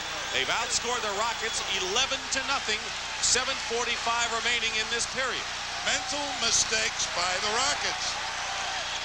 And if the Rockets don't get their act together, they may be out of this game early as they were in game 2. Lloyd with a fake finally puts the Rockets on the board.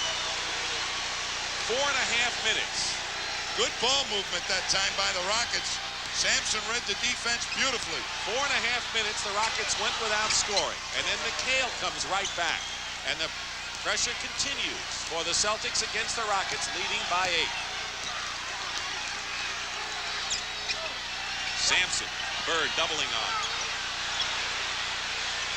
Dennis Johnson on Lloyd. McHale the rebound. Celtics with Johnson pushing it up, trying to open up a 10-point lead. Danny Ainge pass to Bird for three. And Olajuwon gets a rebound, and Robert Parrish called for the loose ball foul will be number 4 on Parrish. You know, when big guys get going bad, sometimes they never get it on track till the next game. And Bill Walton is going to come back in the game, and he has 3 fouls.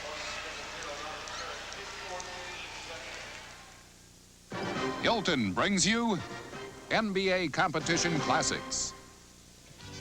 Bulk and brawn were the essence of their game, and Willis Reed and Wes Unseld used their vast strengths to stage a grueling rivalry. Power basketball led each man to Rookie of the Year, MVP, and championship honors. Rewards of this bruising tango between 250-pound centers. Reed and Unseld were the consummate competitors as they staged one of the NBA's most physical matchups. This summer, the Hilton family invites you and your family to some of the most beautiful places in the world. Join us for the Great American Vacation. The Great American Vacation. It's more than castles and capitals. It's also Hilton's specially priced vacation rates that make a summer of fun more affordable. America. She's never looked so beautiful. Reserve now. Call America's Vacation Hotline, 1-800-HILTONS.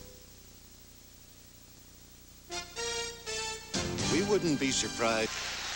You're going to watch Dennis Johnson dribble the ball up this side of the court where there's the least amount of pressure, and all the Celtics hustling down, putting pressure on the defense. There is a 2-on-1 situation here. 2 Celtics that Dennis Johnson is going to take advantage of. It goes right through the defense now to Danny Ainge. Across the court, McRae has to adjust, and that leaves Bird all alone in the corner. That's thinking basketball. And the Celtics may not be hitting all their shots, but they're controlling the boards offensively. The field goal percentage, Houston, 17%. Boston is shooting the same way so far in the third as they did in the first half, and another Rocket turnover. They're playing in a fog right now. Bird is just out finessing McRae when he's trying to make that pass. 7 turnovers against the Rockets this period. And the Celtics sensing something here. Walt turns around, and even on a broken play, the Celtics score, and Bill Walton with 8 points. Olajuwon had to go pick up Bird. That left Walton steaming in for the hoop. 10-point lead for the Celtics, and that's the biggest lead either team has had in this third game. Sampson goes up and draws the foul. We can talk about the Rocket guards playing better, but they're going to have to get production from Olajuwon and Sampson. There's the turnovers that turn things around. 4 fouls now on Walton, so Walton and Parrish each with 4 personal fouls, and Sampson will go to the line. Alan Level is checked into the game, replacing Rodney McRae for the Rockets.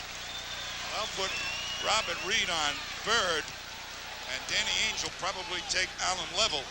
So Reed moves to forward, and Lloyd and Level remain in the backcourt, and Ralph Sampson misses a free throw. Sampson 4 for 8 from the line in this game. And the woes continue for Houston on the line. I tell you, Sampson is doing his darndest. He's gotten some great low post position against 2 pretty physical players that the Celtics have thrown at him. Bill Walton and Robert Parrish. So they ought to be going to him a little bit more now in this quarter. Under 6 minutes to go in the third period. It's been all Celtics here in the third period. Larry Bird with a great pass to Walton to Backhail, and that is Celtic basketball. They lifted all the towers, the Celtics. They've been waiting to do that, I think, the last 2 games. Robert Reed looking inside. And a legal defense, a technical now, called against the Celtics. Second time it's been called. Tommy, I don't know whether it's going to be the best of all time, but great passing for sure by the Celtics. Watch this. Bird knows that there's somebody coming over to block the shot. So does Walton. 2 best passes.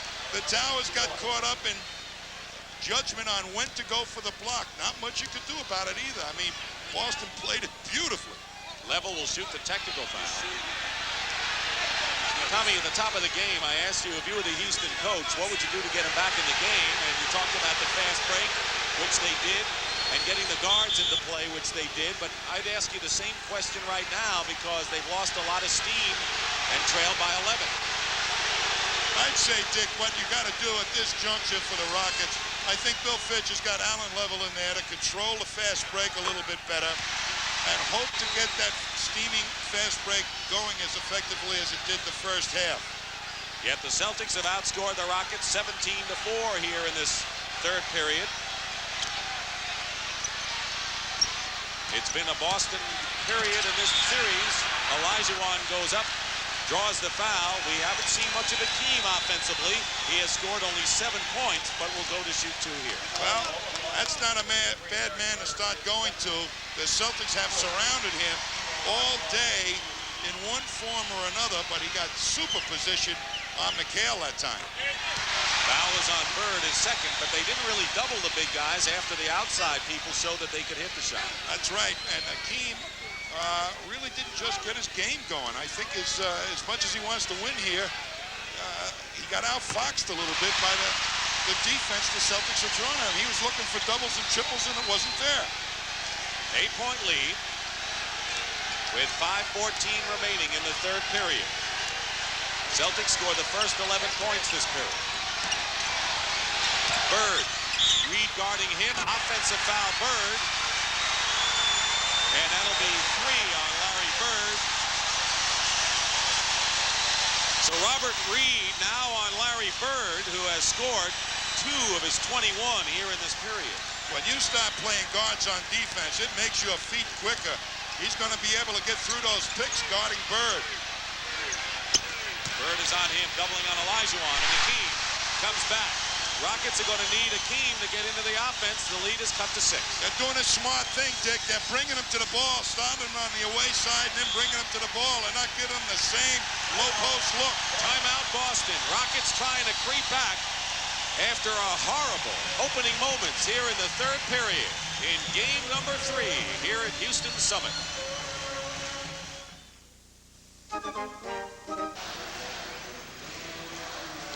You're going to see a great heady move by the Celtics on that cut by Larry Bird where they lift both the Twin Towers. Here's Bird beats Reed. It forces a move by Olajuwon. That leaves Walton open. Sampson has to adjust. And the next thing there is Kevin McHale. But watch the smile on his face as he comes up the court. He said, we got them both up in the air. Tommy, the jury's still out as to whether the Celtics can be considered the greatest team of all time. Other people will decide that. The series isn't over, but greatest passing team, they have to be right up there. They have more fun doing stuff like they just showed than even scoring baskets. Larry Bird, by the way, is 1 assist short of a triple-double. He has 21 points, 10 rebounds, 9 assists. He has 4 steals in the ball game, and another all-round performance by number 33 in the Celtics, who lead by 6 with 4:40 remaining in the third period. Now, Lewis Lloyd will have to carry the scoring in the backcourt for the Rockets. Dennis Johnson driving in the Houston foul. Lloyd trying to stay with Dennis Johnson. And DJ shaken up, not getting up so quickly. You're going to see him now. Lewis Lloyd is trying to really get out in front of him, stop him a little bit, but hooks him. And you can see Dennis got banged on the knee. Casey Jones was concerned enough to walk up the floor a bit to see how his star guard was faring. 4.5 to go. And Dennis is still limping. Noticeably. McHale. Sampson and Olajuwon, and Walton nearly got it from both of them. In between the Twin Towers, just couldn't hold on to it.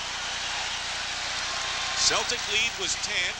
Now it's 6 with 4:13 to go in the third. Rockets coming back from a sleepwalking opening few minutes here when they were outscored 11-0. Level is wide open.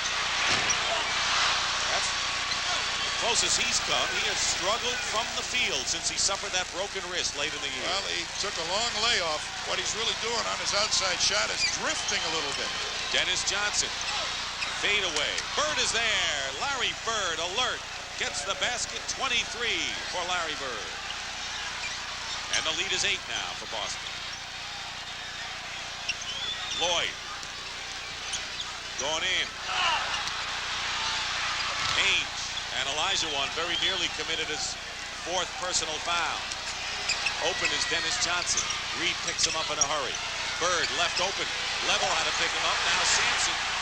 Walton comes in out of nowhere and tips it in. That's the Celtic teamwork. Walton playing an outstanding game. Dick Stockton and Tom Heinze, 10-point lead for the Celtics. 3:09 to go, Game 3 of the NBA Finals in Houston. Celtics trying to make a 3-0 lead out of it. Olajuwon is fouled, and this third period has belonged to the Green. Whatever way he wants to go to the basket, they're cutting him off.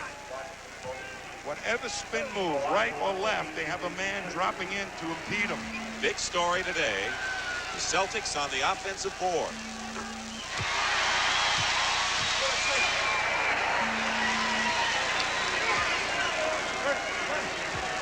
Olajuwon has not been the factor he was in Game 1, and he only scored 4 points in the second half of Game number 2. You know, you can see the hard double team that comes immediately as he catches the ball, but this more subtle double and triple teaming, he's not picking up the way a more experienced player would. Under 3 minutes to go, third period. One-on-one isolation. Bird against Reed. Gets help with 10 seconds. Kane. Walton. And Sampson blocks it out of bounds. 5 seconds on the clock for the Celtics to try a shot. Tell me about Ralph Sampson after this one, will you? I mean, he's playing his heart out. Bird. And Sampson with another rebound. That's 15 for Ralph. You're right. Level. Looking into Olajuwon. Akeem off balance. Walton the rebound. Celtics defensed him well in there. He's not able to take the ball strong to the middle. Trailer is Walton. Gets the pass from McHale. Outlet, good outlet by Sampson. 3-on-2. Lloyd. Favorite shot of Lewis Lloyd. Boy, when he gets the ball out like that, Ralph Sampson, they're off and running. They're beating the Celtics at the fast break. The Celtics' weakness, no foot speed. This is without John Lucas, their point guard, who was waived. They've had to go without him. Dennis Johnson blocked by Akeem. DJ again draws the foul. Used his body well there. Could have traveled on that one before. Moved his foot on the fake, but a lot greater things have been missed here in this ball game today. And Dennis Johnson quietly has had another fine game. Here you see him. He gets the ball back. Good shot block, but there was the little walk. And a foul, more important, on Olajuwon, his fourth. 4 on Akeem.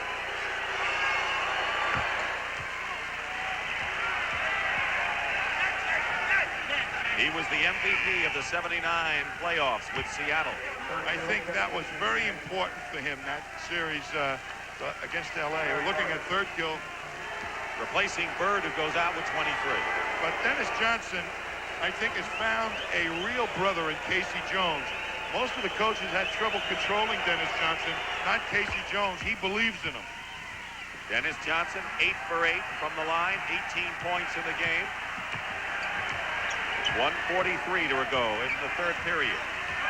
Celtics were trailing by 3 at the half, down by 4 after 1 period. They've had an 8-10-point lead. And Ralph Sampson with a short jump hook has 17 points. And Sampson is becoming the leader of this Rocket rally if they can do it. Akeem with 4 fouls on Walton, who has 4. Stabbed at the ball, took a risk there. Setting a screen is Walton for Dennis Johnson. Akeem on the switch. 4 on the clock, and McHale throws it away, and that's the best defense the Rockets have shown this period. With a chance to cut it to 4. Reed does just that. Under a minute to go in the third period. Very important, the injury to Scott Wedman for the Celtics. They needed his offense in situations just like this when Bird is on the bench.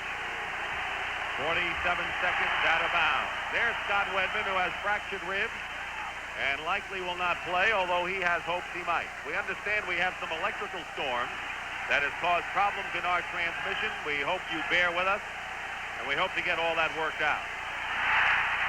Johnson couldn't hold on, and now the Rockets can cut it to 2 in the final minute of this third period. Houston on an 8-2 run now, and they've made a nice recovery from their doldrums early on in this period. Here's Reed. Sampson out of nowhere. It's a 2-point game. Ralph Sampson has come on and made a tremendous contribution to the Rockets today. He sure has, Dick, and on the offensive glass. 16 on the shot clock. 22 in the period.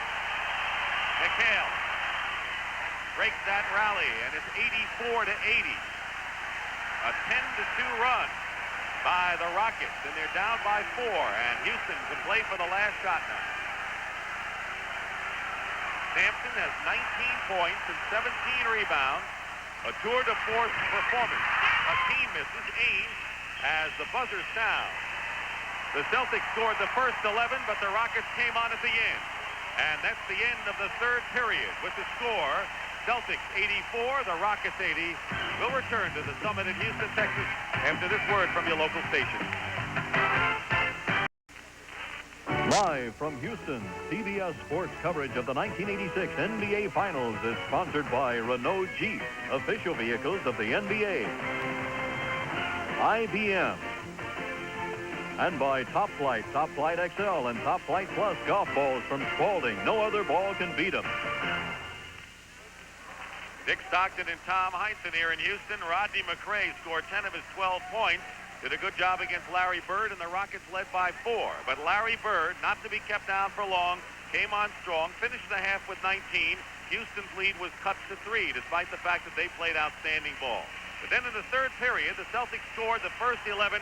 Ralph Sampson, though, has kept the Rockets in the game with 5 late points in the period, and it's 84-80 Boston. And watch Ralph Sampson be 7'4" and play 7'4". That's what the Rockets really need from him, is getting in there and banging like he's doing now. And also the speed element that he showed so much in the first half. We have a video loss, we understand, and we're trying to arrange a alternate plan for the picture.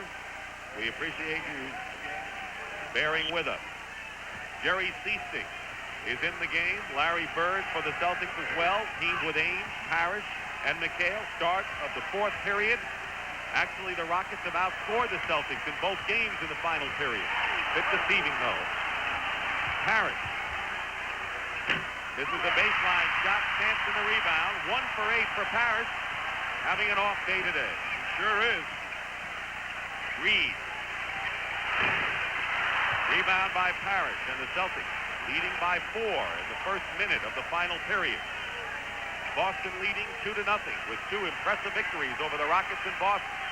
Houston was counting on the home court edge. And Danny Ainge on a give and go from Robert Parrish, and the Celtics are up by 6. And Reed was reluctant to leave Bird to pick up Danny Ainge. You've got to help each other. That time Reed didn't. Lloyd inside to Akeem. And Akeem over McHale's long reach, now with 15 points. But 5 of 14 from the field, Tommy. And Seasting didn't get down there quick enough to disturb the rhythm of the shot by Akeem.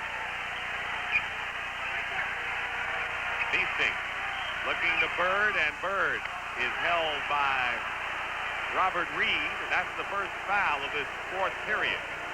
Larry Bird will inbound from the side. Electrical storm has taken away our video. And now Sampson fighting McHale on the pass from Bird inside. And Sampson and McHale push each other. And Ralph goes over to Kevin. Ralph still talking to Kevin. And Kevin. And in a minute, Dick, the official is going to really have a strong talking to the Sampson and may call another one on him. Sampson has 3. They go low into McHale. Fake turnaround. Air ball. And an offensive foul called against Kevin McHale. The crowd loving it here in Houston. McHale with his 3rd foul, and the Rockets down by 4. 10:38 remaining in the fourth period. Level bringing the ball up on the left sideline. Guarded by Seasting. We'll give you a radio play-by-play till the picture is back. Swinging around to Lloyd. Looking for Sampson. Level. Top of the key. Stops his dribble into the left corner. Robert Reed, a 25-footer. And it's 86-84. They beat the doubling defense that time of the Celtics. They moved the ball beautifully to get the open shot. He's being guarded by Level at the top. Coming out up high is McHale, guarded by Sampson. 7-4 in his face. Bird looking for Parrish to the right of the basket. In the lane, goes up, fake, and the ball goes off the rim. Parrish again with a reverse layup is good, and the Celtics come right back with under 10 minutes to go, leading by 4. Level telling the Rockets to settle down. Let's set it up, looking for a team. Double team with Ceasing. Level gets it back. Hits the jump. Misses the jump shot. There's Olajuwon spinning around with his jumper no good. Bird the rebound. Into the hands of McHale, and now Bird brings it up. It's got Olajuwon shooting more of those fallaways than the strong go-to-the-basket move. Parrish working against the key. Out to Bird, up on high. Left to the key. McHale, one dribble. Jump shot is good. And with 9:18 to go, the Celtics are up by 6. 90-84. Sampson and Akeem. Low post. Lewis Lloyd fires from the corner and misses. Bird blocking out Olajuwon, gets the rebound. I'll tell you, did he go get that rebound, Larry Bird? 14 for Larry Bird today. So he'll do it one way or another to beat you. He has scored 23 to lead the Celtics. McHale has 26. 26, McHale is the high scorer. He's come on strong in the late period. Bird working against Reed. Long arcing shot at the 24-second buzzer. He got it off but missed the shot, and now the Rockets with Level. They picked up their defensive stroke here, the Rockets. 8.5 to play. 90-84 Celtics. Olajuwon to Level. Swing it out to the top to Reed. Inside of the lane, driving is Lloyd, and a Boston foul as Lloyd drives the basket. And we'll have an official timeout. Celtics foul is Danny Ainge, his third personal foul. 8:22 to go in the fourth period. The Rockets trail the Celtics 90-84. Giving that extra effort makes winners. The All-You-Can-Be, sponsored by the U.S. Army. Kevin McHale is often a miracle worker for the Boston Celtics, but for opposing teams, he's one major headache. McHale takes advantage of smaller forwards with his rebounding skills and long reach. Centers fail to cope with his versatile scoring game and fine foot speed. And all comers are overwhelmed by his fierce desire to win. A competitive spirit that makes Kevin McHale the best he can be. Where's Schooler? Here, Sergeant.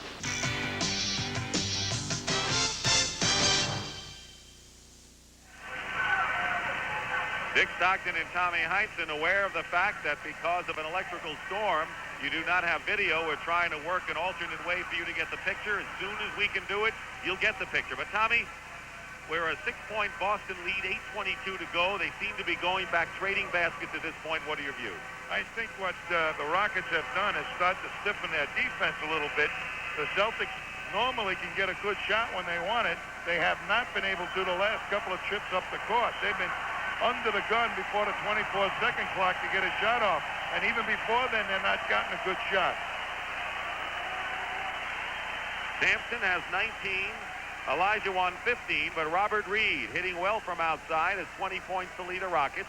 All 5 of their starters are in double figures. McRae with 12. McHale has 26, Bird 23, and Dennis Johnson 18 to lead Boston. Lewis Lloyd is on the line. He'll be shooting 2. Well, they use Lewis Lloyd on the catch and go, coming off a pick, and when he gets the ball on the move, that makes him doubly dangerous, Dick. First free throw misses off the front rim. Danny Ainge committed the foul, his third. Houston shooting 36% from the field this half. They had a 3-point lead at halftime. We're down by 10, and now trail by 5 as Lloyd makes 1 out of 2, 90-85. Ainge brings it up quickly on the left sideline, shadowed by Level. McHale setting a pick, right side. They go to the right low. Working his way in is Bird, out to Dennis Johnson. Reed bumping Bird. Turnaround, Larry Bird, 18-footer misses. Olajuwon the rebound. Outlets to Level. Celtics getting back quickly on defense. Level pulls up left to the key and hits the jumper. It's 90-87 in favor of Boston. 7:55 on the clock. They are faking double teams at Larry Bird. They've got him thinking instead of the other way around. Dennis Johnson on the right side goes to Bird. Pecking at the ball is Robert Reed. Pass to the left side to Danny Ainge, who hits a big jumper. Ainge with 11 points in the ball game, and it's 92-87. 7.5 to go. Well, they get right that time on a double team. Danny Ainge wide open. Larry Bird has a triple-double today. Double figures in points, rebounds, and assists. Olajuwon going up inside, gets the basket, 17 for Akeem. And it's 92-89 again. Houston trying to hang in there. That was the first strong move to the hoop that Akeem's made in better part of this game. Low to Parrish on the right side. Turnaround over Akeem, and a one-hander by Robert Parrish with 6 points in the game. Largely has been doing a disappearing act, but playing a little bit better off the board. That'll help his confidence, Parrish. It'll make him bang a little bit more and run a little harder. Sampson working against Parrish, goes up to the hook, missing. Olajuwon gets the rebound, dribbling in the lane. Open is level. Misses the jump shot from 18 feet, and the Celtics with a 5-point lead. Pass inside to Parrish, and he's fouled.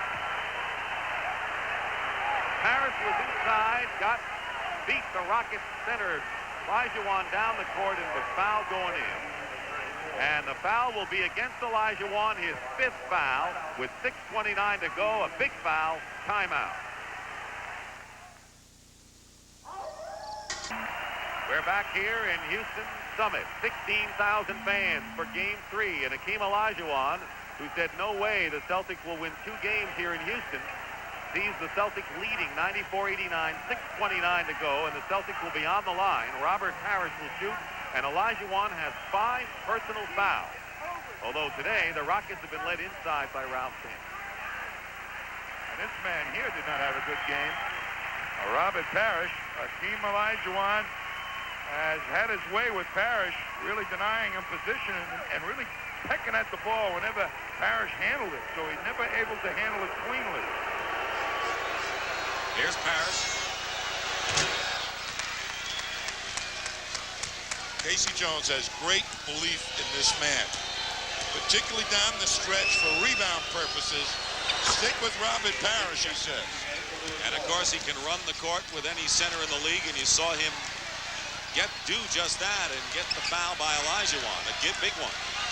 See how the Rockets play it. 6:19 to go. Sampson. Ainge is around a double, level. Hits the shot. He's hit 2 of his last 3.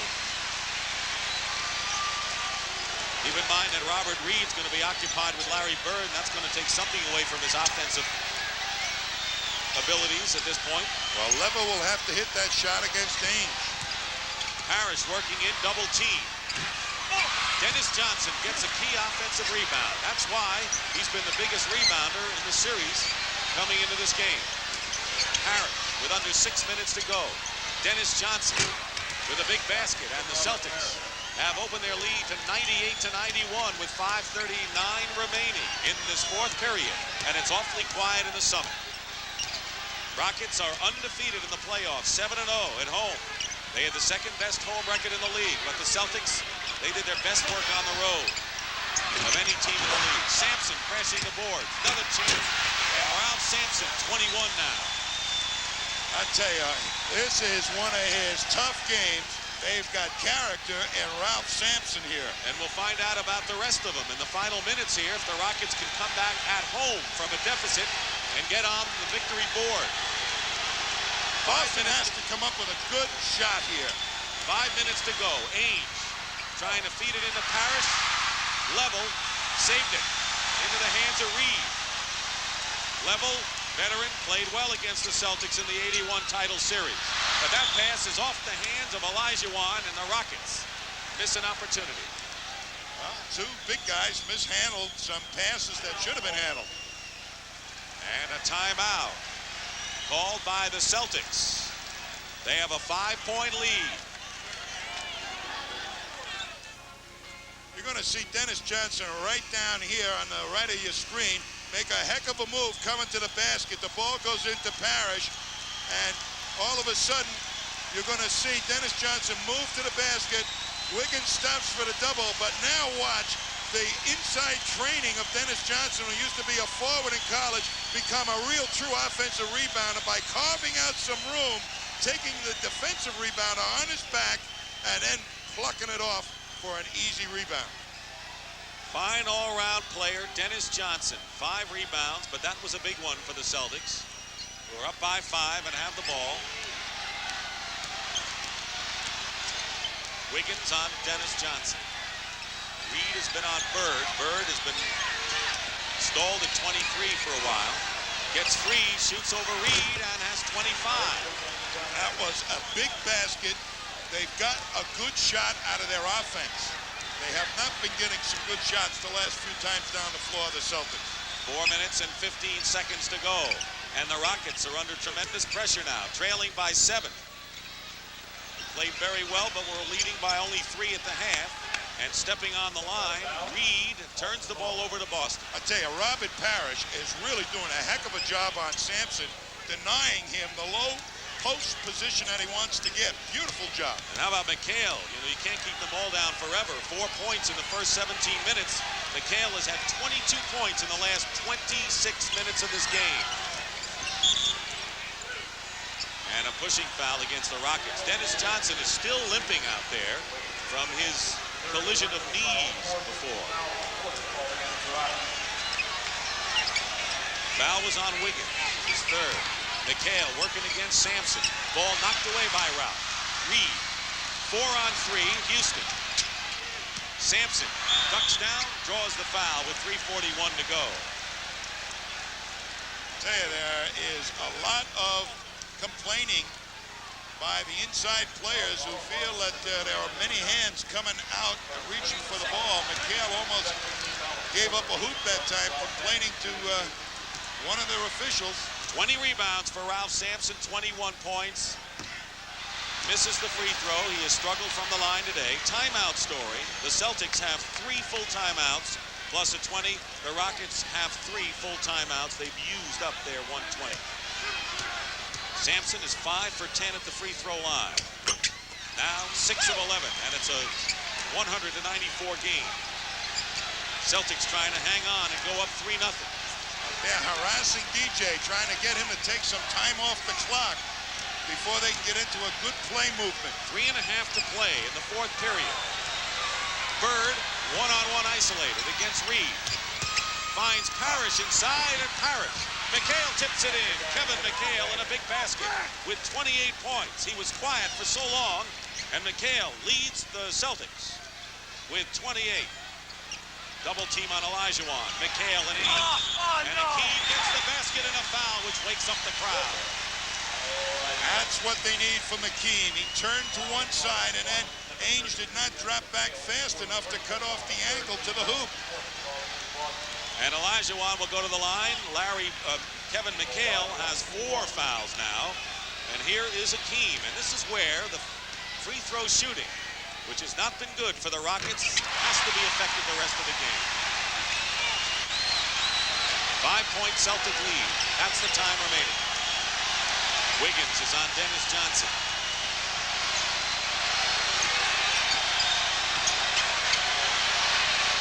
On the clock, having problems. And a 20-second timeout, and that was alert, smart play by Dennis Johnson. That was limping still is DJ. That was great alert play by Dennis Johnson after the Rockets had played sensational defense. Game 4 coming up Tuesday night at 9 o'clock Eastern time here at the Summit. And our special guests joining Brent Musburger will be the Doctor, Julius Erving, and Moses Malone, 2 members of the Philadelphia 76ers at the head. Here at the Summit, crowd in kind of watchful anticipation, Tommy. 102-97, the Celtics lead with 2:50 to go in the 4th period. The Celtics 2 minutes and 50 seconds away from going 3 up on the Rockets. And this man, Ralph Sampson, come out with a whale of a game, 22 points and 20 rebounds. Well, this is the part of the game you normally go to your big guys. Olajuwon has started to get his game together. The Celtics will probably try to go to McHale a little bit. Johnson's pass intercepted by Sampson. Level. Finds an opening. And Bird comes down with it. Just didn't have the touch inside. 15 rebounds for Larry Bird. They went right for the penetration, the Celtics. He should have dropped it off to Olajuwon. Dennis Johnson hobbled, but playing nonetheless. Here's Parrish, faking one way, going the other. And Sampson gets another rebound. That's 21 for Ralph. 2:11 to go, and the Rockets going to have to be flawless at both ends if they're going to get back and win this. Sampson gets 2, and it's 102 to 99 in favor of the Celtics. Boy, what a turnabout for Ralph Sampson today. I tell you, he got great position against McHale. And the Celtics will be in no hurry to get things going. Under 2 minutes to go, 14 on the clock. You got to be careful, Dick. If you try and eat up too much of the clock, you don't get a good shot. Bird tipped out of bounds. Celtic ball. 6 seconds to shoot. The timeout story. Each with 3. I always felt that the best point is around 15 seconds where you can get normally your best shot. Dennis Johnson. And the rebound by Sampson. And the Rockets can come within 1, and Mitchell Wiggins gets the basket and a foul. And we can tie it up here. Big rebound, big basket, and a foul, and Mitchell Wiggins, who grew up in North Carolina, 30 miles from Michael Jordan, makes a big play. That's Dennis Johnson's shot, but another big rebound by Sampson, and look how quickly the outlet gets it up the court, and Dennis Johnson has to make the foul, and what balance by Wiggins to make the hoop. I mean, he took a blow. He has shot 79% from the line in the playoffs, and will try to tie it up with 1:32 to go. The Rockets trailed by 10 in the third period after the Celtics scored the first 11 points. Can't do it. Loose ball, and Parrish maintains control. And a timeout. Celtics have 2 timeouts remaining. The Houston Rockets are trying to gain an advantage at home, knowing that they have 3 home games to work with. Trailing the Celtics 2-0. But Tommy Heinsohn, they have had to work long and hard in this game just to stay within range over the Celtics, who have the 1-point lead after Wiggins missed from the line with 1:26 to go. Well, they certainly have proof, Dick, that they belong in the finals the way they've hung in here. Very difficult to beat Boston up in Boston. And Boston a tough road team, but they showed their mettle here this afternoon, these Rockets. Celtics led 102 to 94 with 3.5 minutes to go. Rockets have scored 7 straight points, but Boston has the ball in the lead. This is a must situation. A good shot, and not worry about the clock too much. And for Houston, Larry Bird going up with a runner, short. Hakeem gets the rebound, and a foul is called. Larry Bird gets up and finds out the foul has been called on him. And that'll be number 4 on him. Here's Bird. He comes off the pick and roll, gets the shot off cleanly. Now Olajuwon makes a clean rebound. And Bird gives it the big acting job, quite frankly. I think just a little bit. Looked like it didn't. He didn't get hit, but I guess he did. These are big free throws right now by Olajuwon, who ties the game. The Rocket free throw shooting has been subpar. But today, Hakeem is 8 out of 9 from the line, and Houston leads by 1. Celtics have 2 timeouts left. Larry Bird is only 10 of 26 from the field. This type of win by the Rockets could really give their confidence going so that they might be able to take all 3 down here. But they're not free and clear at all. Bird to Danny Ainge, and the Celtics lead with 45 seconds to go. 104 to 103, and Bill Fitch calls a timeout. We'll find out about the Rockets with 45 seconds to go. The Celtics lead by 1 with 45 seconds to go, and so we're going to have changes of possession Houston will get the ball back. And now Bill Fitch likely would go to the big guys. But how will that evolve? Well, I think Boston's very aware that they've got two guys to go to in the low post, and somebody will, one of the Boston guards or maybe both of them will be down doubling. I think what Bill Fitch was saying, be alert to the double and try and find the open guy. It may end up where a guard may have to make this shot. That means level or read in case it goes that way. And Wiggins is in there too, so Reed at the forward. They got some good outside shooters once it gets in. They go to Olajuwon, triple team him. Akeem, off balance, tipped up and in. That was Mitchell Wiggins with the tip in and a big one. And the Rockets regain the lead. 27 seconds and 19 on the shot clock. Total disdain for the double team by Olajuwon that time. And Wiggins made up for the missed free throw on the three-point play. That could have tied it. 15, 8 on the clock. Celtics have a mismatch. Harris inside. Misses. Bird. And let's see, the 24-second clock may have sounded. There was a rebound. Joe Crawford and Jake O'Donnell confer. There was an inadvertent whistle. They apparently got the shot off in time. Jump ball, inadvertent whistle. Inadvertent whistle. Might have been an inadvertent whistle there, Tommy. An inadvertent whistle, as saying, which means a jump ball. Nobody had possession when the whistle was blown. Bill Fitch wants a timeout. He's got 2 left, so does Casey Jones. Jump ball because the ball was loose. And no 24 seconds. All we do is got 7 seconds left. Bird was underneath, and the ball bounced off him.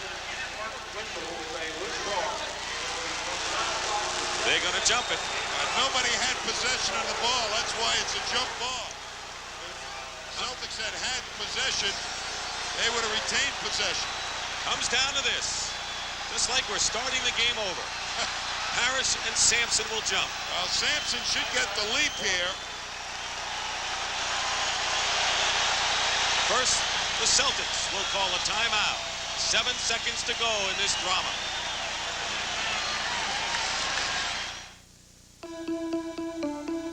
What Europe? Tommy, kind of a bizarre play and a key one down the stretch. The whistle had to blow before the ball bounced off of Larry Bird. Well, nobody had possession of it. When the whistle blew was really the point at issue. So nobody had possession. The shot was taken. There was no foul. Nobody retained it. It went out of bounds. The whistle was probably blown before it even hit Bird in the head. So it'll be a jump ball. The interesting part right now, Dick, is what will Boston do in a situation where seemingly Ralph Sampson will be able to get the tip against Robert Parrish. Sampson, a much bigger leaper. Here's the big play for the Rockets. Mitchell Wiggins, who's a good rebounder inside. Look how alert he is. Number 15 tips it up and in. After missing the free throw moments ago that would have tied the game, he puts the Rockets in front. Boston's going to play the tip defensively, hoping the only way that Sampson's got an opening is back towards Wiggins, who's almost out of your screen, or is out of your screen on the left.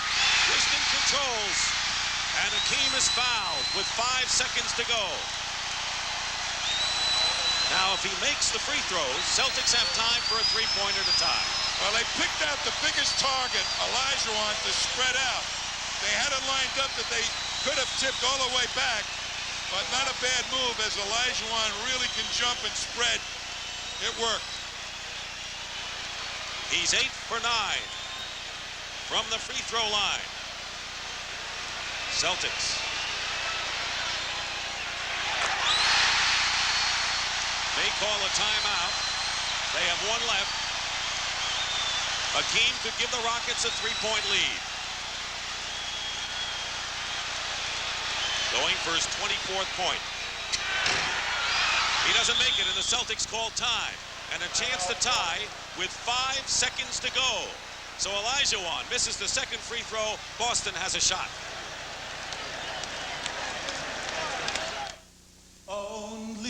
The Celtics use their last timeout to set up a play that they hope will either win with a 3-point shot or tie it up with 5 seconds to go.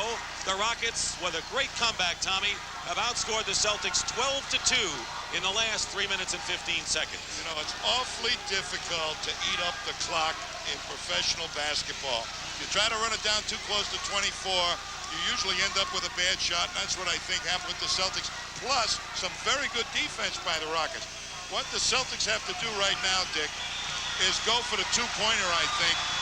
But they're just cagey enough. They're keeping their big people in there, so they probably will look inside first. If it's not there, kick it back out. And a guy who can hit a three-pointer is the man you just saw, Larry Bird, who came into the game 3 out of 7 from that range. Wiggins will press. Dennis Johnson will inbound. 5 seconds to go. Rockets lead by 2. Celtics out of timeouts. Harris. Dennis Johnson, they stepped on the line. The Celtics stepped on the line and turned it over. And the Houston Rockets snuff out the Celtics and win for the first time in the NBA Finals.